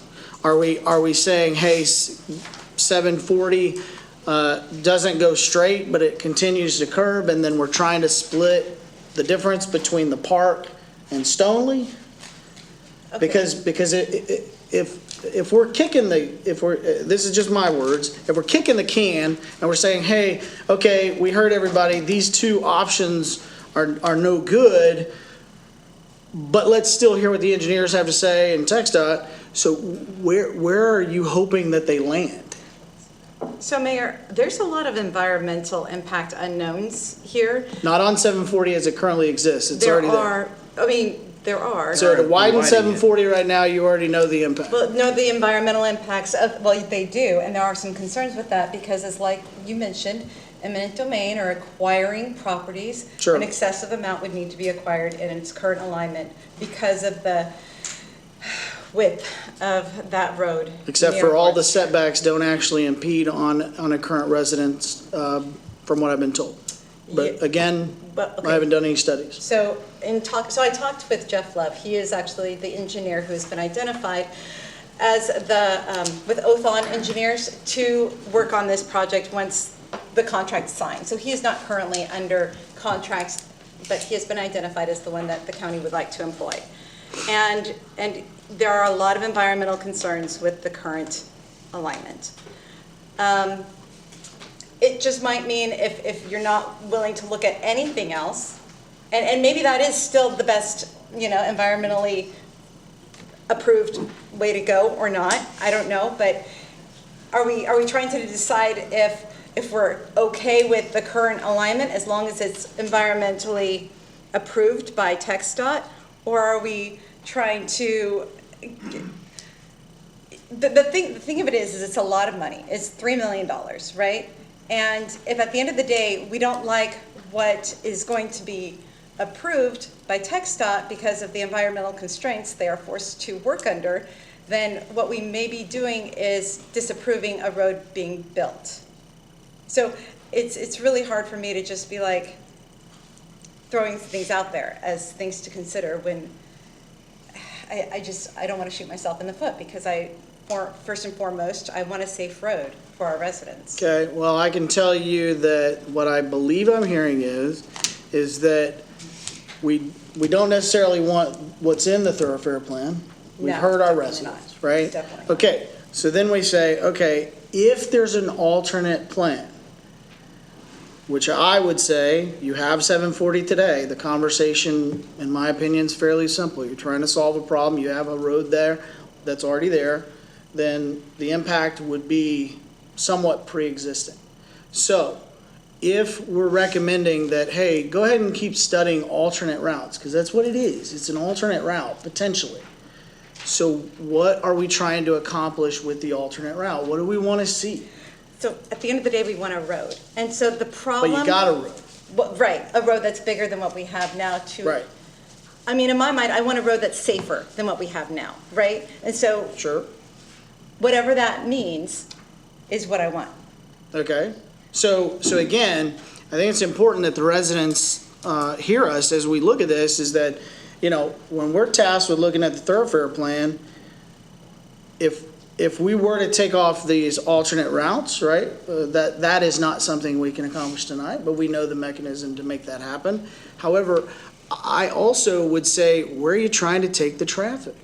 Well, I think That needs to be a discussion here with the residents to make sure that everybody's in alignment of what we're trying to accomplish. Okay, so in studying it as much as I have, and I'm not an engineer, but I've talked to some, it's viewed that the biggest commuter traffic on the Heath side of 740, well, I don't know if it's the biggest, but a significant portion is trying to get from I-30 to the Heath Golf and Yacht Club. Okay? So we want them to do so safer. Okay? So you're recommending at Governor's potentially to connect over to 550? I don't know. I'm not looking at any connectors or pass-throughs. I'm not looking at anything because I'm not the engineer. Right, but we can't pass the buck, guys. We got to be honest and transparent with everybody here tonight and say, when the engineers show up, ladies and gentlemen, we're going to make a decision on their recommendations. And we have to be honest and transparent with, hey, I'll tell you, if the recommendation of an engineer is to cut through that piece of property, I'm not sure that I would be for it. So let's just be honest. If everybody here would go through and say, hey, if we're not just simply addressing 740 and trying to widen 740, then what are we willing to take? That's what you're trying to do. So We're trying to widen 740. We are. And we're not considering either, because they're not alternative routes. That's what I thought. Those are on the city thoroughfare plan, not on TxDOT roads. Yeah, but Those aren't 740 considered roads. 740, it starts and it terminates. So and it's nowhere near those two pieces but of Mr. property. Alexander specifically asked, he said, hey, do we want them to do a study on any alternate routes of Look, that they're 740? going to show what is the best place to widen, soften curves, make it more safe, and get people through town. Okay. And if they present more than one route, then absolutely, we need to look at every one of them. So it's a route thing. That's what I just said. I said let's are we willing as a council or individually to look at alternate routes? I am not. I don't think that we should. I don't think that your residents want it. I can tell you who lives in 4 of those houses that you're proposing that it potentially cuts across, and then it's going to be in their backyard. So are you saying, Mayor, that if the TxDOT is not willing to build the road in its current alignment because they do not feel it fits the environmental constraints they are by law forced to operate within, that we do not make improvements on 740?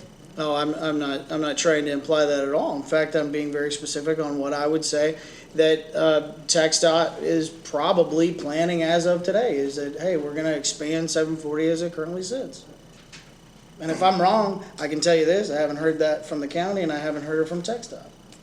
Would you like a TxDOT representative to come and speak to the council? I'll tell the TxDOT representative the same thing that I've said tonight.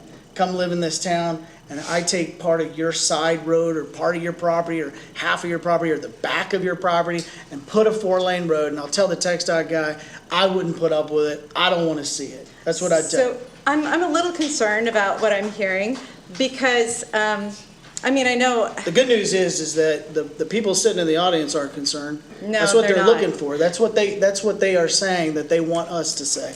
Is that they want us to look out for them as if it was their house, their neighborhood. And when I got elected, that's what I promised I would do. I also want to look out for the people who are driving on that road.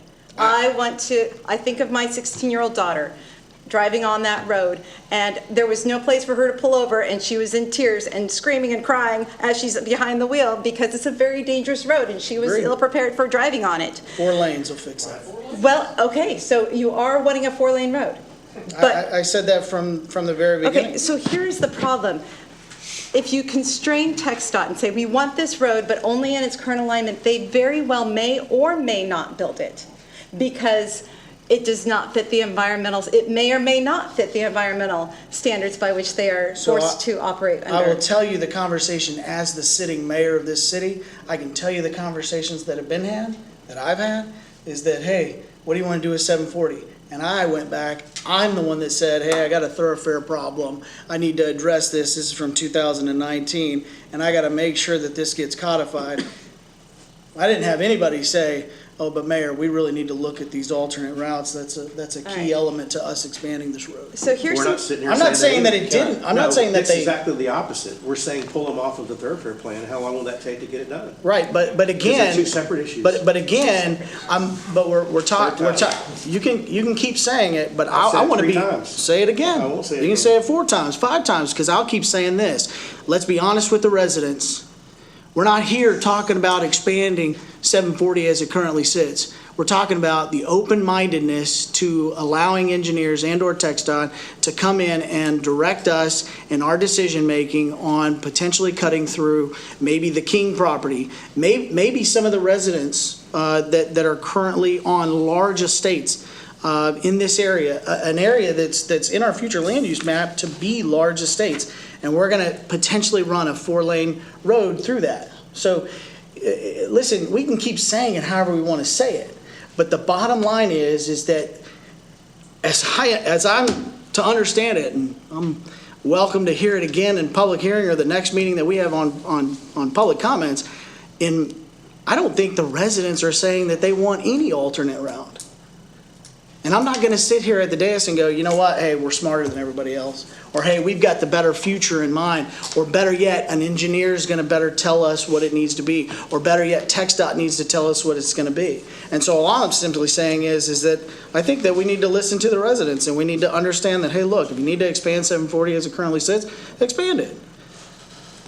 But I don't know about an alternate route. I totally hear you, Mayor. I don't want to do anything that anybody doesn't want.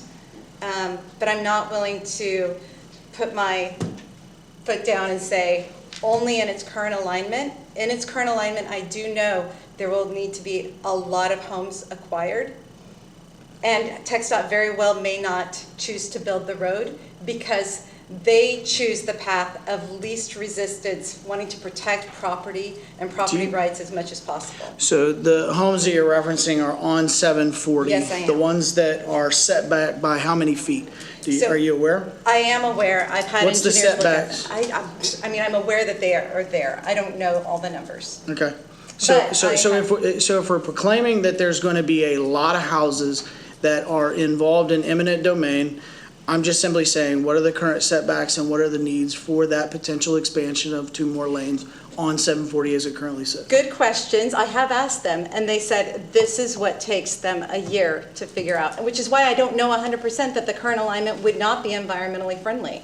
But from a first glance, there are a lot of concerns about that current alignment because it does look as though it would require acquiring a great number of homes. So are you saying that TxDOT typically and/or engineers, third party, I believe you said Jeff Love, would potentially make the recommendations of path of least resistance to take and cut through in between Stoneleigh and the park?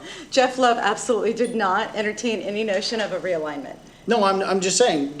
I just don't want to put if- any conjecture out there that's incorrect. No, I'm asking a question. If you're stating that there's a lot of homes that will have eminent domain enforced, we don't know the setbacks of those homes on 740, but if you were to expand 2 lanes on 740, versus you're implying as if engineers are probably going to be looking for a path of least resistance, to be transparent to the audience and anybody listening at home, are we making the recommendation that most likely they're going to go through ag land in between Stoneleigh and the Town Center Park?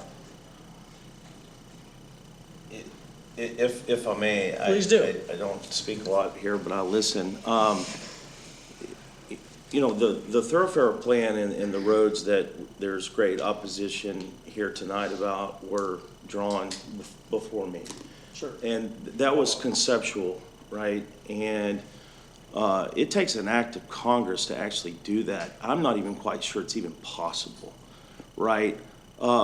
We can make it a lot of assumptions and say, well, where are you going to try to, like the mayor said, where are you going to try to get them to go? I don't know where they're going. All I know is that there's 27,000 people going to travel that road, and they're traveling that road to go to point A to point B, right? But I don't need to like guess which way the bull's going to go.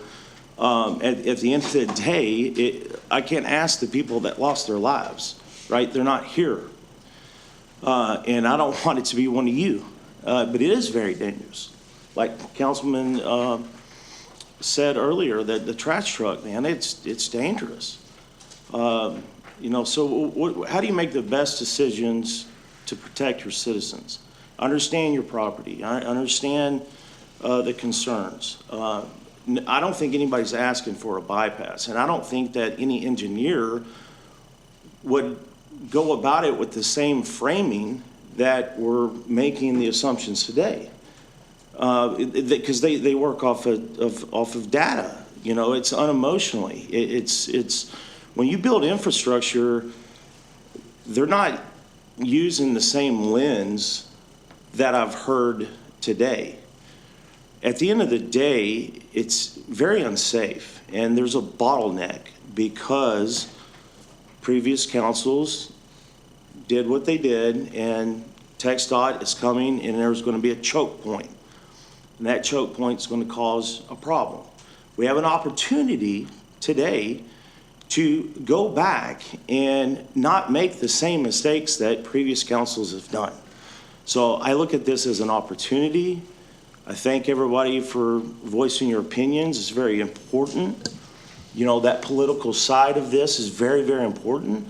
But there's also public safety side to it. You know, so, you know, it's very important that we further look into the safety of our citizens and make the recommendation to see what is best for the safety of our citizens. Very good. Thank you, Councilman. Any other discussions on this item? I think we can start to wrap this up. None? I'll just end with, hey, I think you said it best. You said when engineers and TxDOT starts looking at this, it's unemotional. Well, it'd be pretty emotional if it was in my backyard. So I would just say that I recommend, you know, as we look at this, we've given direction to staff that, hey, we probably need to go ahead and address the codification of taking off these alternate routes. I am adamant that we just need to give direction and say that 740 needs to be widened. However, I believe that it's the will of the council in totality that says, hey, let's be open-minded to whatever those recommendations are. All right, very well. And I don't have the power to govern that. These are your elected officials, and we try to be very fair and balanced. So I think it's very important that you guys understand that. And I would highly encourage anybody that is concerned, stay tuned, stay connected, get connected, be communicative, stay involved. That's what democracy is all about. It's about what we're seeing tonight, and thank God for those that have sacrificed for us all to have this ability to do. And I will definitely say, you know, I don't think it's the will of the people to have alternate routes, no matter what an engineer states. But council, if you guys are good, I think that's the direction, Mr. Alexander. Just, Mr. Mayor, just for clarification's sake, so that we get the staff level correct. You know, of course, the county, as you all know, is looking to you for, and the county commissioner's still here. You can speak to it and correct me if I'm wrong, but the county is looking to you to provide direction to them on how they need to engage TxDOT to utilize $3 million of the first phase of the Trip 21 money as they move forward in identifying what to do with FM 740. And so I think it's important, I've heard a lot of discussion, but I just want to make sure we're clear in the message we send back to Rockwall County as to what our governing body's expectations are. All right, I'm going to give clarity, and then council, please speak up if I misquote.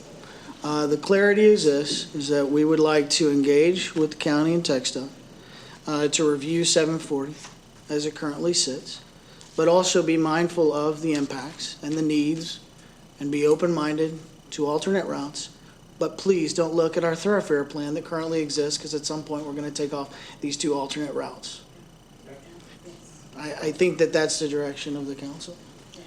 Although I absolutely disagree with that approach. I just want to say for the record. However, I believe that's what the council stated. Is that correct? Mr. Mayor, there is nothing that requires us to accept any recommendation that any engineer gives us. It is a part of the process to get as much data as you can possibly get and weigh that data with the will of the people and the betterment of the community. And you as a business owner, you do not put a pool in place unless you have engineering drawings. And even when you have those engineering drawings, you can move and manipulate those things before you put a product in the ground. And I would say that this is no different than that. It's a data point. It's not a bellwether that says that we need to accept or do anything. It's only a data point. And we use that data point along with the strong will of the people to make the best decision that we can possibly make. Very good. Thank you. Again, as we talk about data points and unemotional planning, I heard you loud and clear. I don't need any data points. I don't need somebody that's going to be unemotional. And I don't think that you're going to change my opinion no matter who gets up there and who speaks. I'm going to listen to the will of people. I think the will of the people has been speaking for a number of years, saying the same stuff. And you know what? I'm still going to be the same person at that meeting that I am tonight. And I think it's important. And if this council was not willing to potentially consider an alternate route, we would have just said so.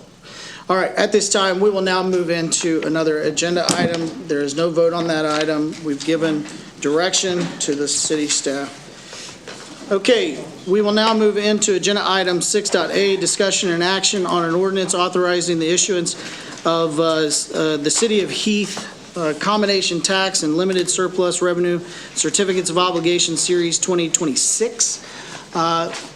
Mr. Ayers, I know that you're up for presentation on this. Council, as you may recall, this is an item that we do need to table just due to bond issuance. So we're going to have to bring this back. So unless you have any discussion or questions on this, I'm happy to make a motion to table this issuance to April 28th City Council meeting at 6:30. If we have a second. Okay. I'll second it. Okay. All right, we have a motion by myself, and then we have a second by Councilman Omby, a close second for Councilwoman Thurgood. All right. So the motion moves. All those in favor say aye. Aye. Those opposed? Passes unanimously. Thank you, Council.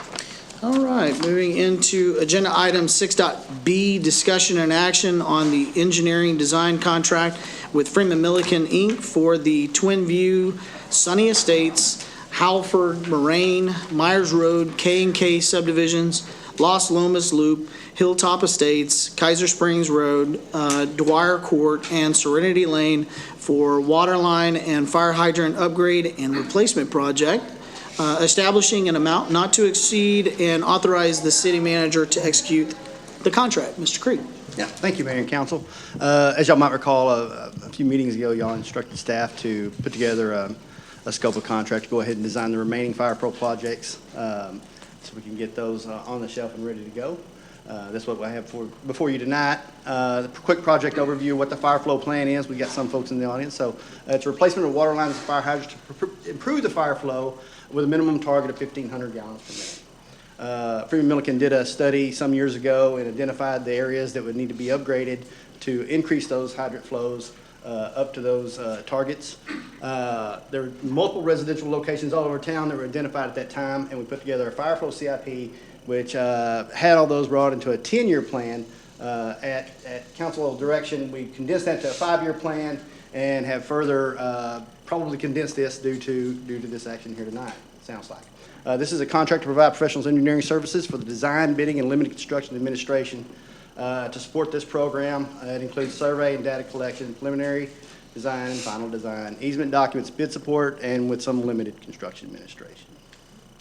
There is a project phasing that has been offered in here as a possible outcome if we'd rather do some of the projects in 2 bid items, or we'd like to do them all in one. That was included in here to be available should the group want to proceed that way, or we can bid them all out at once. But if we would like to have possibly two different companies win the bid, and then they could, that puts more people on the ground all at once, was the thought process for speed on that, if that's something the council desires. That is available in this proposal. The areas of proposed work, I hope you can kind of see that map. It's kind of got little sketches of different areas all over town, but that would be that robust list the mayor just read in the title of all the different areas that would be affected and have their fire flow increased to meet these minimum standards.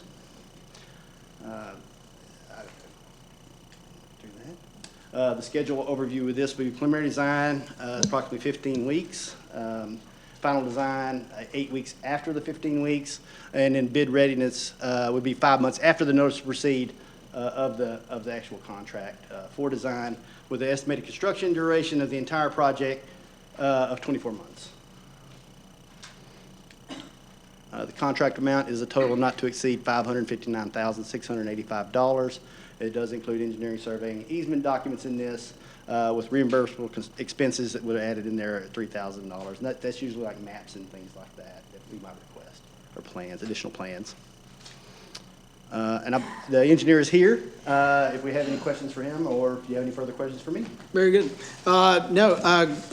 Freeman Milliken, Mr. Dormeyer's done a great job at addressing this. And so one thing that I just want to make sure is clear, because you did break it up in 2 groups. Yes. What you're referencing there is all engineering done, and then we can make a decision on the bids at a later date. Correct. Right? Okay. You can choose to bid them, if I'm correct, Richard, you can choose to bid them in 2 separate bid packages, so we could award them to 2 separate companies, or you can add them all up into one and award them to one contractor. But that's not what we're dealing with tonight. This is about getting all the engineering done. That's correct. So the problem that's existed, that we exposed 2 years ago is, hey, we got a fire flow problem.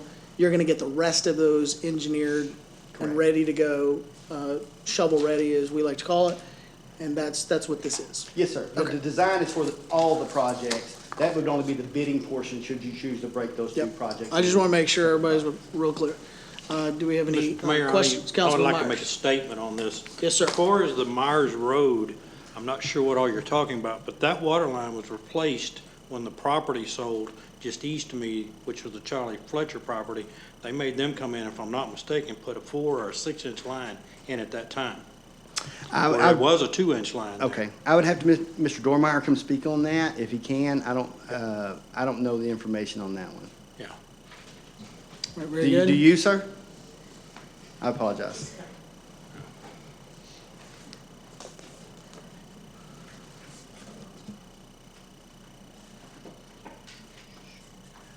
So what we're showing is based on the records we're aware of. If it is different and not needed, we can certainly take it out. Yeah. Yeah. That line was replaced because it was a 2-inch line.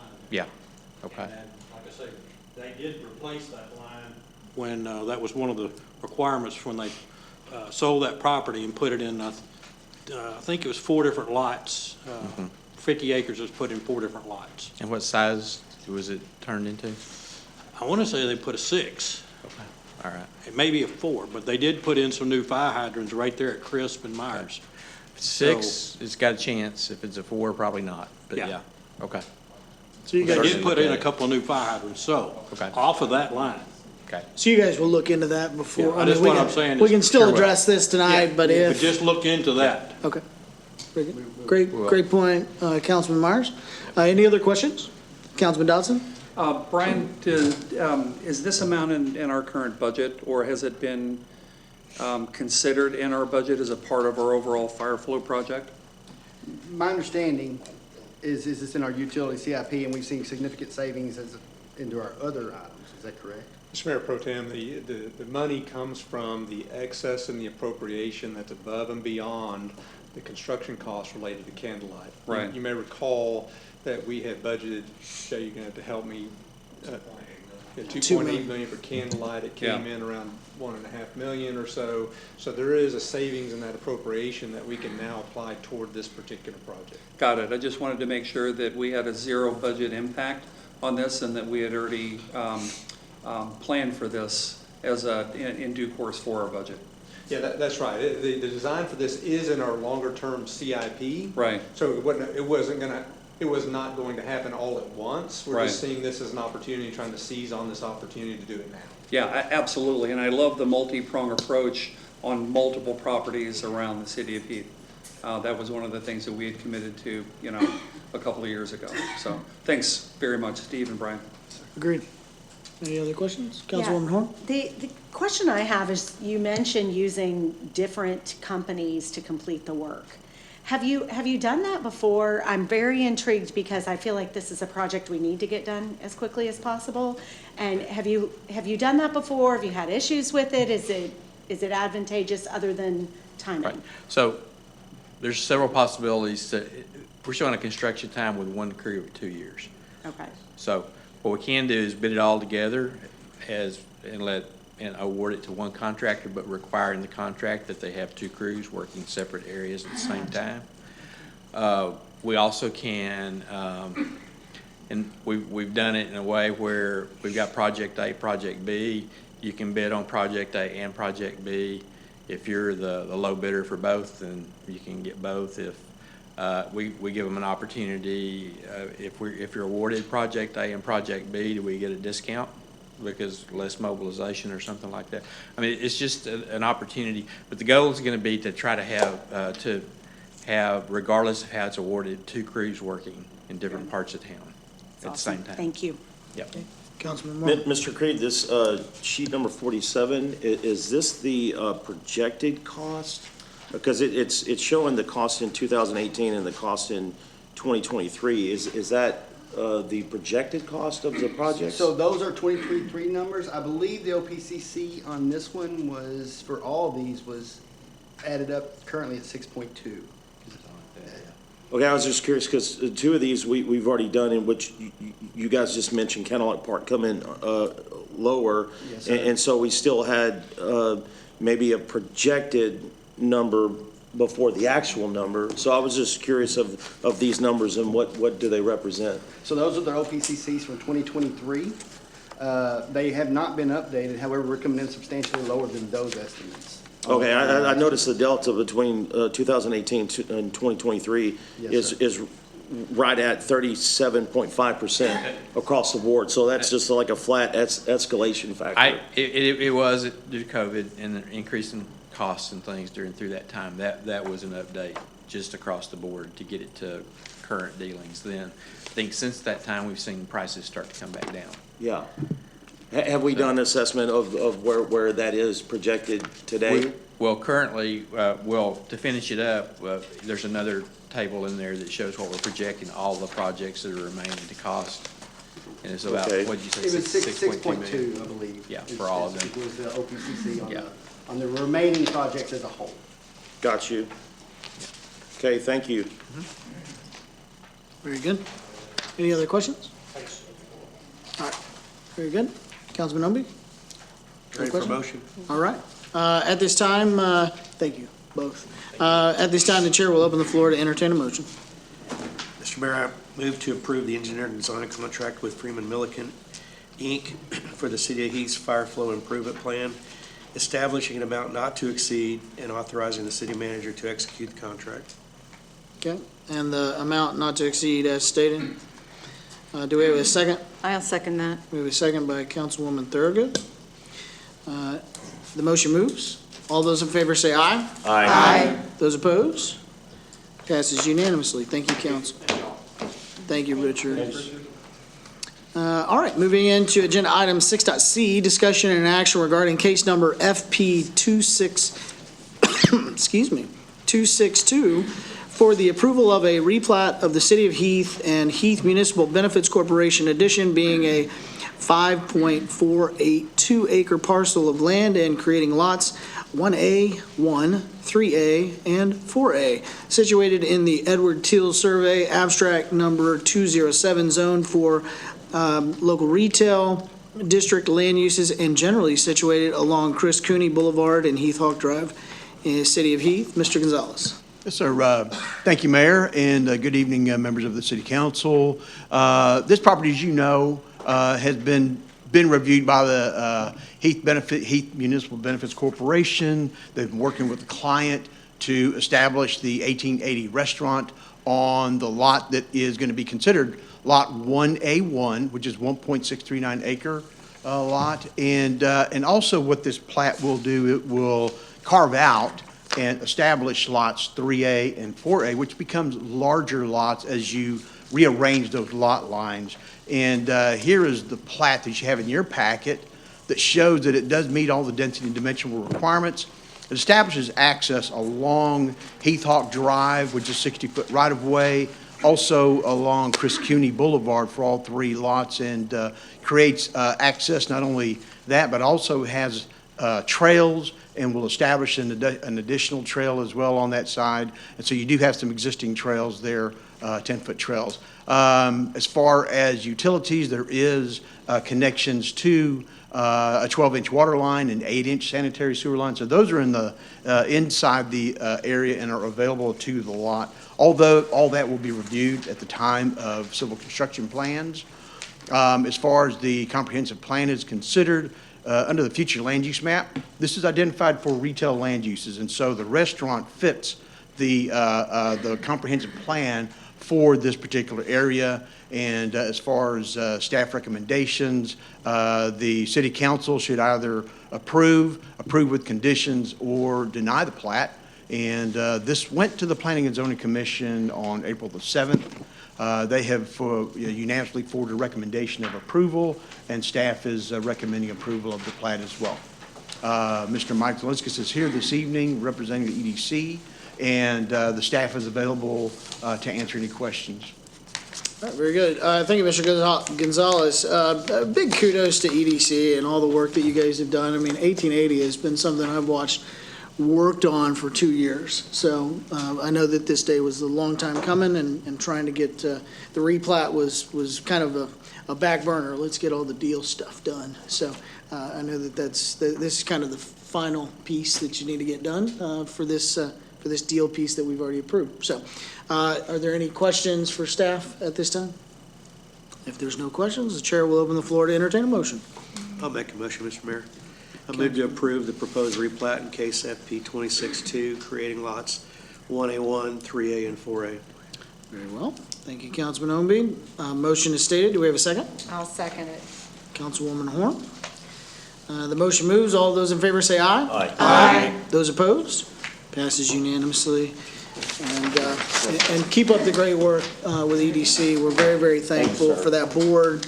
Please continue the hard work. It is much appreciated. Moving into agenda item 6.d, discussion and update on the construction of DPS Station 30 and 31. Chief Siri. Good evening, Mayor and Council. Tonight I have Marcus and Bob with AGCM to provide an update for you.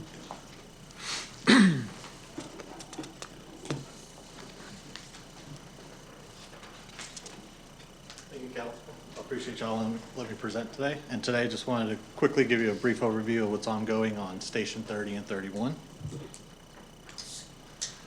So as of right now, we've started to kick ground on Station 31. Anticipated completion date is early April, or late March, actually. And currently, we're established an original contract of $15 million and do not expect to exceed that amount. That's our established GMP. Our project health indicator, as of right now, we're in good standing for both projects, 30 and 31. As 31 right now, I'll show you some updates shortly on some aerials.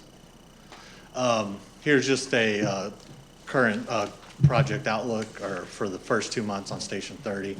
As of today, we did complete the moisture conditioning. So the next step is getting the select fill in and then starting our pier and foundation work. Here's some aerials. These were taken on April 2nd.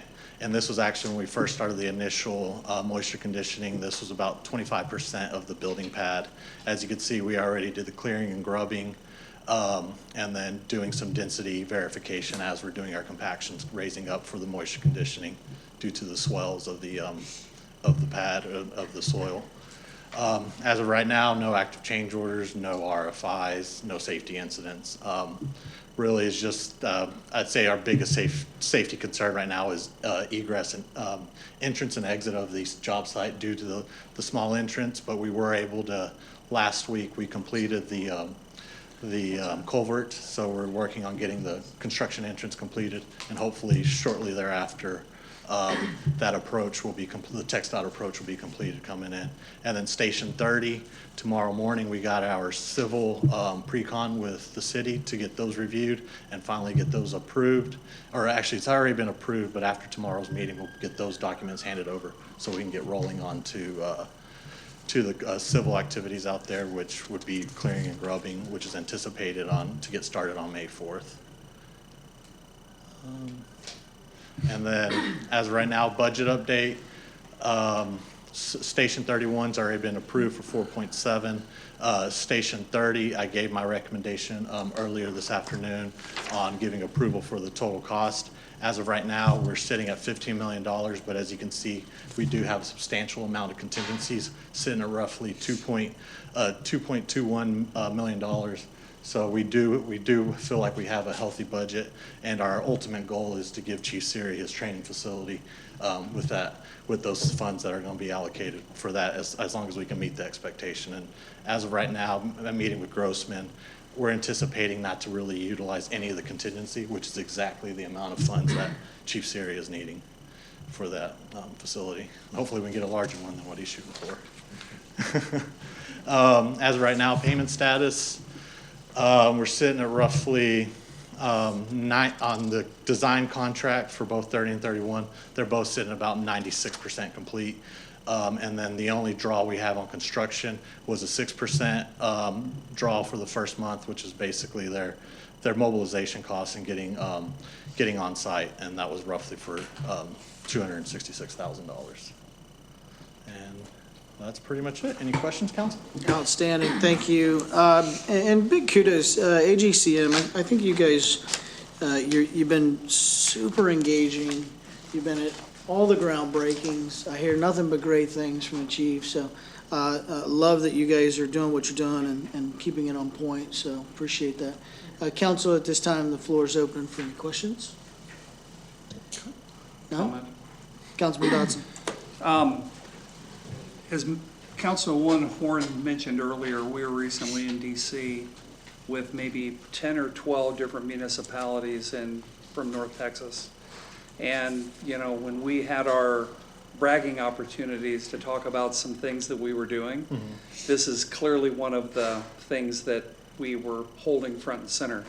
And these other municipalities couldn't believe that we were able to build 2 facilities for 15 million. Yes, it's So in the be careful what you ask for category, you may be getting calls from a lot of other municipalities. we welcome it with That, open arms. and I know that wouldn't be the, your worst day.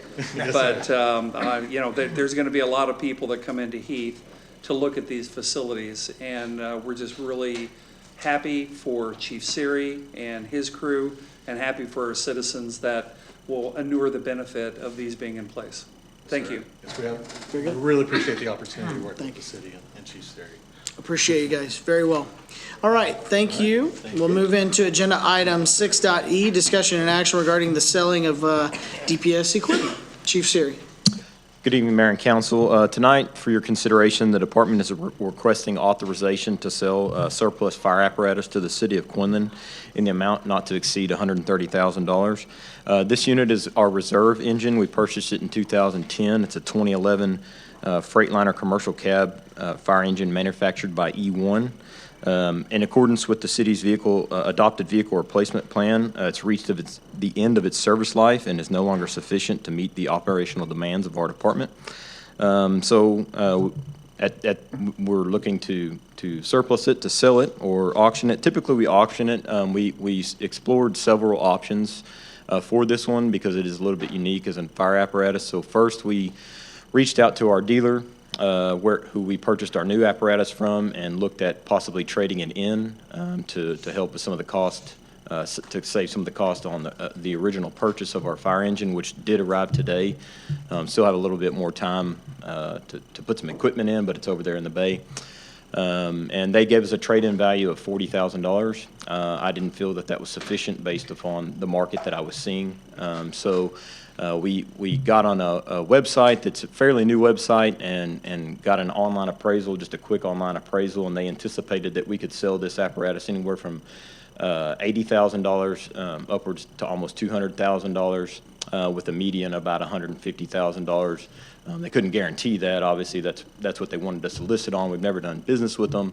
Is that CarMax? It's essentially like a Carvana for. Everybody was wondering. You're like, what website do you just pop on and get a quote? Yeah, FireMax. It's actually shopgarage.com. It's Okay. It's a similar process, except for we didn't upload any photos or anything like that. We just put basic information. I did speak with them on the phone. Obviously, that they said, hey, we recommend that you list this apparatus. We'll list it for $200,000. Obviously, they have a fee associated with that. And then each week they would drop the price down until it's sold. So that was an option. So then we reached out to what we typically do is auction our vehicles, and that's Renee Bates. Several cities around the area use Renee Bates, and Captain Rowan worked with them. We informed them, hey, look, we're thinking about a median price to sell this for $50,000. Could you help us, give us an appraisal, look at that and see what you think for our market in the area? They recommended, so basically we came up with a number of about $130,000, and they said if we had an offer for $130,000, they felt that was quite high for the market right now, that we should probably look at selling that at that number.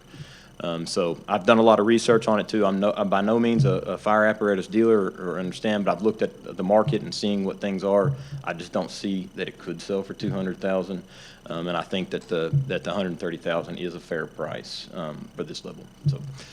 Just kind of also update on our fleets. The council's made a large investment getting rid of this, but we have a truck 30 that should be here by the end of the week. It's going to be complete. All the equipment's been mounted. We have the new engine 31, as I said, that's over there now. We have brush 30 that's over there now, and then we have our 2017 Spartan that's over there. That's our current front line that will move into the reserve spot where this one currently is today. And this one, again, it just no longer meets our needs. It still runs great, but the cab is just too small. It's really set for a volunteer fire department, and that's likely where it would go based on your consideration. Very good. Thank you, Chief. At this time, the floor is open for any questions of the chief. No questions? I'm ready to make a motion. All right. Thank you, Chief. I know nothing about this, so I'm going to take your recommendation. I have no real great questions. All right. I've never driven one of these, although I would like to. He did say I could go to the top of the ladder. You let it put on the siren. I just gotta make sure Councilman Omby's not behind me. All right. All right, very good. All right, moving on. At this time, the chair will open the floor to entertain a motion. I'll make a motion. I move that we approve the sale of the surplus 2011 Freightliner E1 fire engine to the city of Quinlan in the amount of $130,000. Very well. We have a motion on the floor as stated. Do we have a second? I'll second. We have a second by Councilman Myers. Motion moves. All those in favor say aye. Aye. Those opposed? Passes unanimously. Thank you, council. Moving into agenda item 6.f, discussion and update regarding the status of trail projects. This is one of those painful items that I said, hey, I'd like this to be on every meeting. So you don't have to spend a ton of time, but we would like to know what's going on with trails. We'll keep it to the minimum of the 28 slides I prepared, Mayor. I'm just kidding. All right, thank you, Mayor and Council. As stated, this is the trail projects. I currently have 3 active trail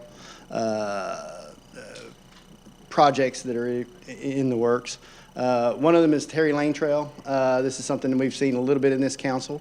And we have, this is a trail that right now currently has portions of it that are done where there's lots up near Smurl, but the past the bridge going all the way down towards Cherry Park, there's nothing. There is no trail except for the little spot right there where I think it's Ambrosia is. And the project overview of this is just to provide a trail on the north side of Terry Lane that carries it down to Terry Park and eventually ties in and comes back up to Heath Town Center Park. The current status is all the surveys have been complete. The site layout has been identified. And the next steps are we have to acquire those easements based on those surveys and the site layout, and then identify a firm for design. This is the portion of the trail we're looking at right now. You can see it comes from that lot, comes down to the bridge, goes across right there. That I believe that's Ambrosia that has the middle circle in there, that little cul-de-sac right in the middle of it. There is a trail there already. And then it comes across, we'll have to cross Luther and then continue down across those homes into Terry Park. Oh, and I'll be happy to answer any questions on that. I don't have a design, and I did not have the layout in time to get this on this. Okay, so site surveys are done, right? How many of these properties are still, because we have a number of them that we had, we've already gotten. We required right of entries from every property owner. Yeah. And completed surveys on every property. Okay. So where are we at as far as next steps? So we got our layout, right? We have a preliminary layout that we put together that shows where the trail will be. So what we need for an easement, because all of the easement documents will have to have the survey attached that shows where is the easement, right? Mm-hmm. So we've got that layout identified. We just got that this week. So the next steps are preparing the easement documents and having those accepted by the homeowners and design. Okay, so we're going to start that process immediately? Yes, sir. So a couple things, just tag on to what Brian was talking about. So we do need to make a stop at the County Commissioner's office, County Commissioner's Court, to get their approval to use the remaining money off the Terry Lane project, which we estimate to be about $500,000 or so. Correct. Towards this project. We also need to engage an engineer, whether it be an architect, landscape architect, or a civil engineer, to design this project so that we, under state law, we are required to design projects in excess of $20,000 and have it sealed by a civil engineer or landscape architect. And so we're in the process of identifying a company that can help us do that. Okay.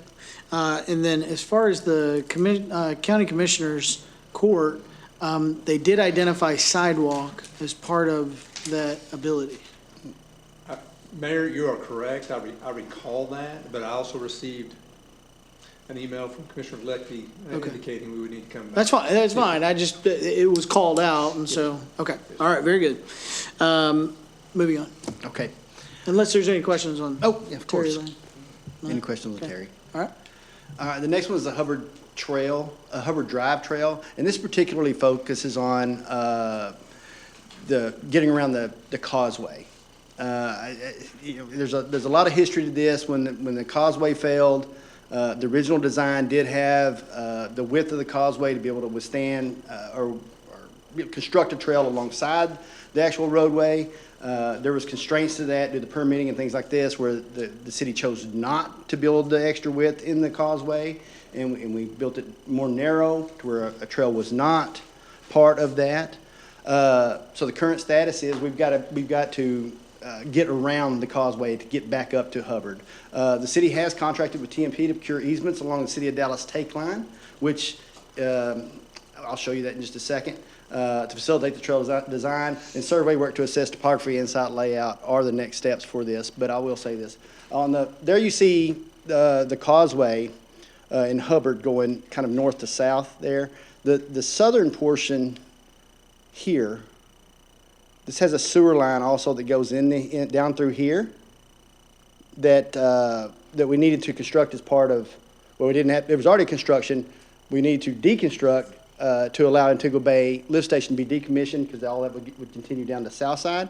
However, we need City of Dallas easements to be able to run along through that take line, and part of that was also the trail on this side of the take line here. Those easements have been submitted. They were submitted well over a year ago.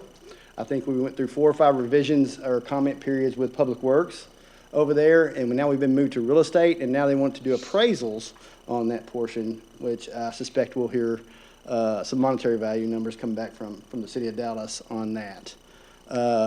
We have a road we've always used down through here for many years that would take us down to this lift station down here.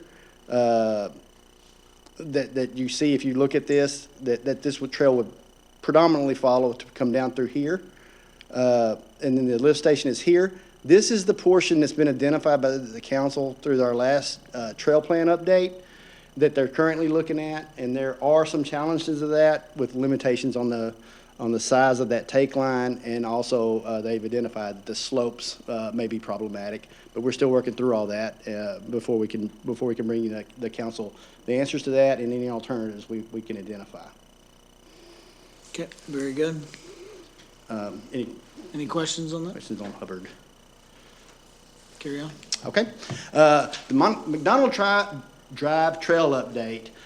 This is a trail project based on a pending facilities agreement between a developer and the city. This is the Bristol Valley developer. The currently seeking a firm for easement acquisition, and we still need to finalize the facilities agreement. We do expect the facilities agreement to come before this council the first meeting in May that would actually fund the trail. And it's this portion right here you see right here across Falcon Point, and it comes down across this property right here. And again, this would require a facilities agreement to pay for it. I think it's in lieu of their park fees for the developers, what we're using to construct this. But I think the city does have to acquire the easements prior. Okay, so the in lieu of fees that they were gonna have to pay is paying for the trail. Correct. That is my understanding, yes, Yeah, sir. that's the plan. That's what we voted on. Right, and so Okay. there needs to be a development agreement brought back to the council for approval that addresses all that. Okay. Hopefully, we're not to exceed. Absolutely. Fingers crossed. Ask for invoices. Okay. All right, very good. And that's all I have for active. Very good. Any questions, council? If there are no questions, the only one that I think that we need to add to this update is the back of Falcon Point. Okay. You've got 2 deadhead trails to Falcon Point and Stoneley that just dead end. And I think it's 1 or 2 pieces of property, and I don't know if there's a floodplain or an easement for that. So I think we need to look at that. And then also too, the McCrummen connector is another dead end trail that at some point in the master trail plan and in the plan development for HGYC, that it has a connector. So those two go across a piece of property that I'm sure they want to plat. And I think we need that as part of an update. Did you have a question? I was just recalling a section of trail that Joyce Properties did connect in that Falcon Point area, but were there multiple sections? I don't know that they've connected any yet. I think the I recall conversation. voting on it almost a year ago, so, but I don't know what section it was that we were talking Yeah, about. I don't know. The one. You were talking about McDonald's. Yeah, this one right here, I think. Yeah, it goes Yes. to McDonald's, and it Yeah, connects, Stoneleigh. Stoneleigh to Falcon. Yeah. Yes. Yeah, that sounds right. Yeah, I do recall us talking about. Do we know if, as we just looked at that map, you're showing it to go and stop on the other side of that Falcon Point? I don't think that they've connected Bristol Valley to that. Are they planning to connect that? I believe at the current state, it just stops. That's a great question, Because the Mayor. Siren property that the Siren Yep. is on, Yep. I don't believe it has a trail connected. When you look at Bristol Valley Estates, I think is that first entrance, they've got the trail and then it just kind of stops before it kind of gets to where the Siren property is. So maybe we get an update on that. Yeah, I will include it in the update. I'll be honest with you, and I'm not as familiar with this trail as I Okay. have been. I haven't been involved in the development agreement or anything like Okay. that to this point. Very good. Okay. One more question. It doesn't really affect anything today, but Yeah. once Bristol Valley and all Makes that sense. comes online, Absolutely. the interconnectivity to Stoneleigh, I think is a big deal. Councilman Elby? Yeah, I just have a little concern, again, with our thoroughfare plan. McDonald's supposed to be an 80-foot wide 4-lane, so I don't know how far those trails are off of the roadway, but we might want to consider not having them deconstructed later. That's great feedback, and currently they don't exist. Yeah, they We don't. don't have any. So any now would site be the layout time or to any- make yeah, sure it that- would. It absolutely would, to Great. do that. Yes, Great sir. point, great point. Okay. Any other questions, council? Okay. If there are no further questions, thank you, Mr. Crude. Yes, sir. We will now move into agenda item 7. Executive session in accordance with the Texas Government Code, Chapter 551, Subchapter D, the City Council will recess in executive session this closed meeting to discuss the following: 7.a, Section 551.071, consultation with the attorney on the matter in which the duty of the attorney to the governmental body under the Texas Disciplinary Rules of Professional Conduct of the State Bar of Texas clearly conflicts with this chapter regarding wholesale water purchase contract between City of Rockwall and the City of Heath. We're now in executive session at 9:02. Not only the council members that joined this council 2 years ago, and we started this dialogue and started working really hard, but also this council and coming together and trying to solve the water problem. This is a big day. This is a big day for the City of Heath, and finally getting a water supply agreement in place that we have not had for a number of years. So with that being said, this is very exciting. Not only receiving the 6 million gallons a day, 6.5 million gallons, and then up to 7 million gallons that we're planning to receive this coming summer. But even in this supply agreement, we have it planned to where we're going to get up to 9 million gallons a day over the next 5 years. And for that, I'm very, very proud of Mr. Alexander and the hard work that you've done, and for this council and for our legal staff, because this has been a long time coming. With that being said, the chair will open the floor to entertain a motion. I'll make a motion, Mr. Mayor. I move that we allow the city manager to move forward with signing of the wholesale water purchase agreement with Rockwall. Very well. We have a motion on the floor stated by Councilman Elby. Do we have a second? Second. We have a second by Mayor Pro Tem Scott Dodson. The motion moves. All those in favor say aye. Aye. Those opposed? It passes unanimously. What a big day and what a legacy with dealing with water. At this time, we will now move into agenda item number 9. This meeting is adjourned at 9:22 p.m. Thank you, council.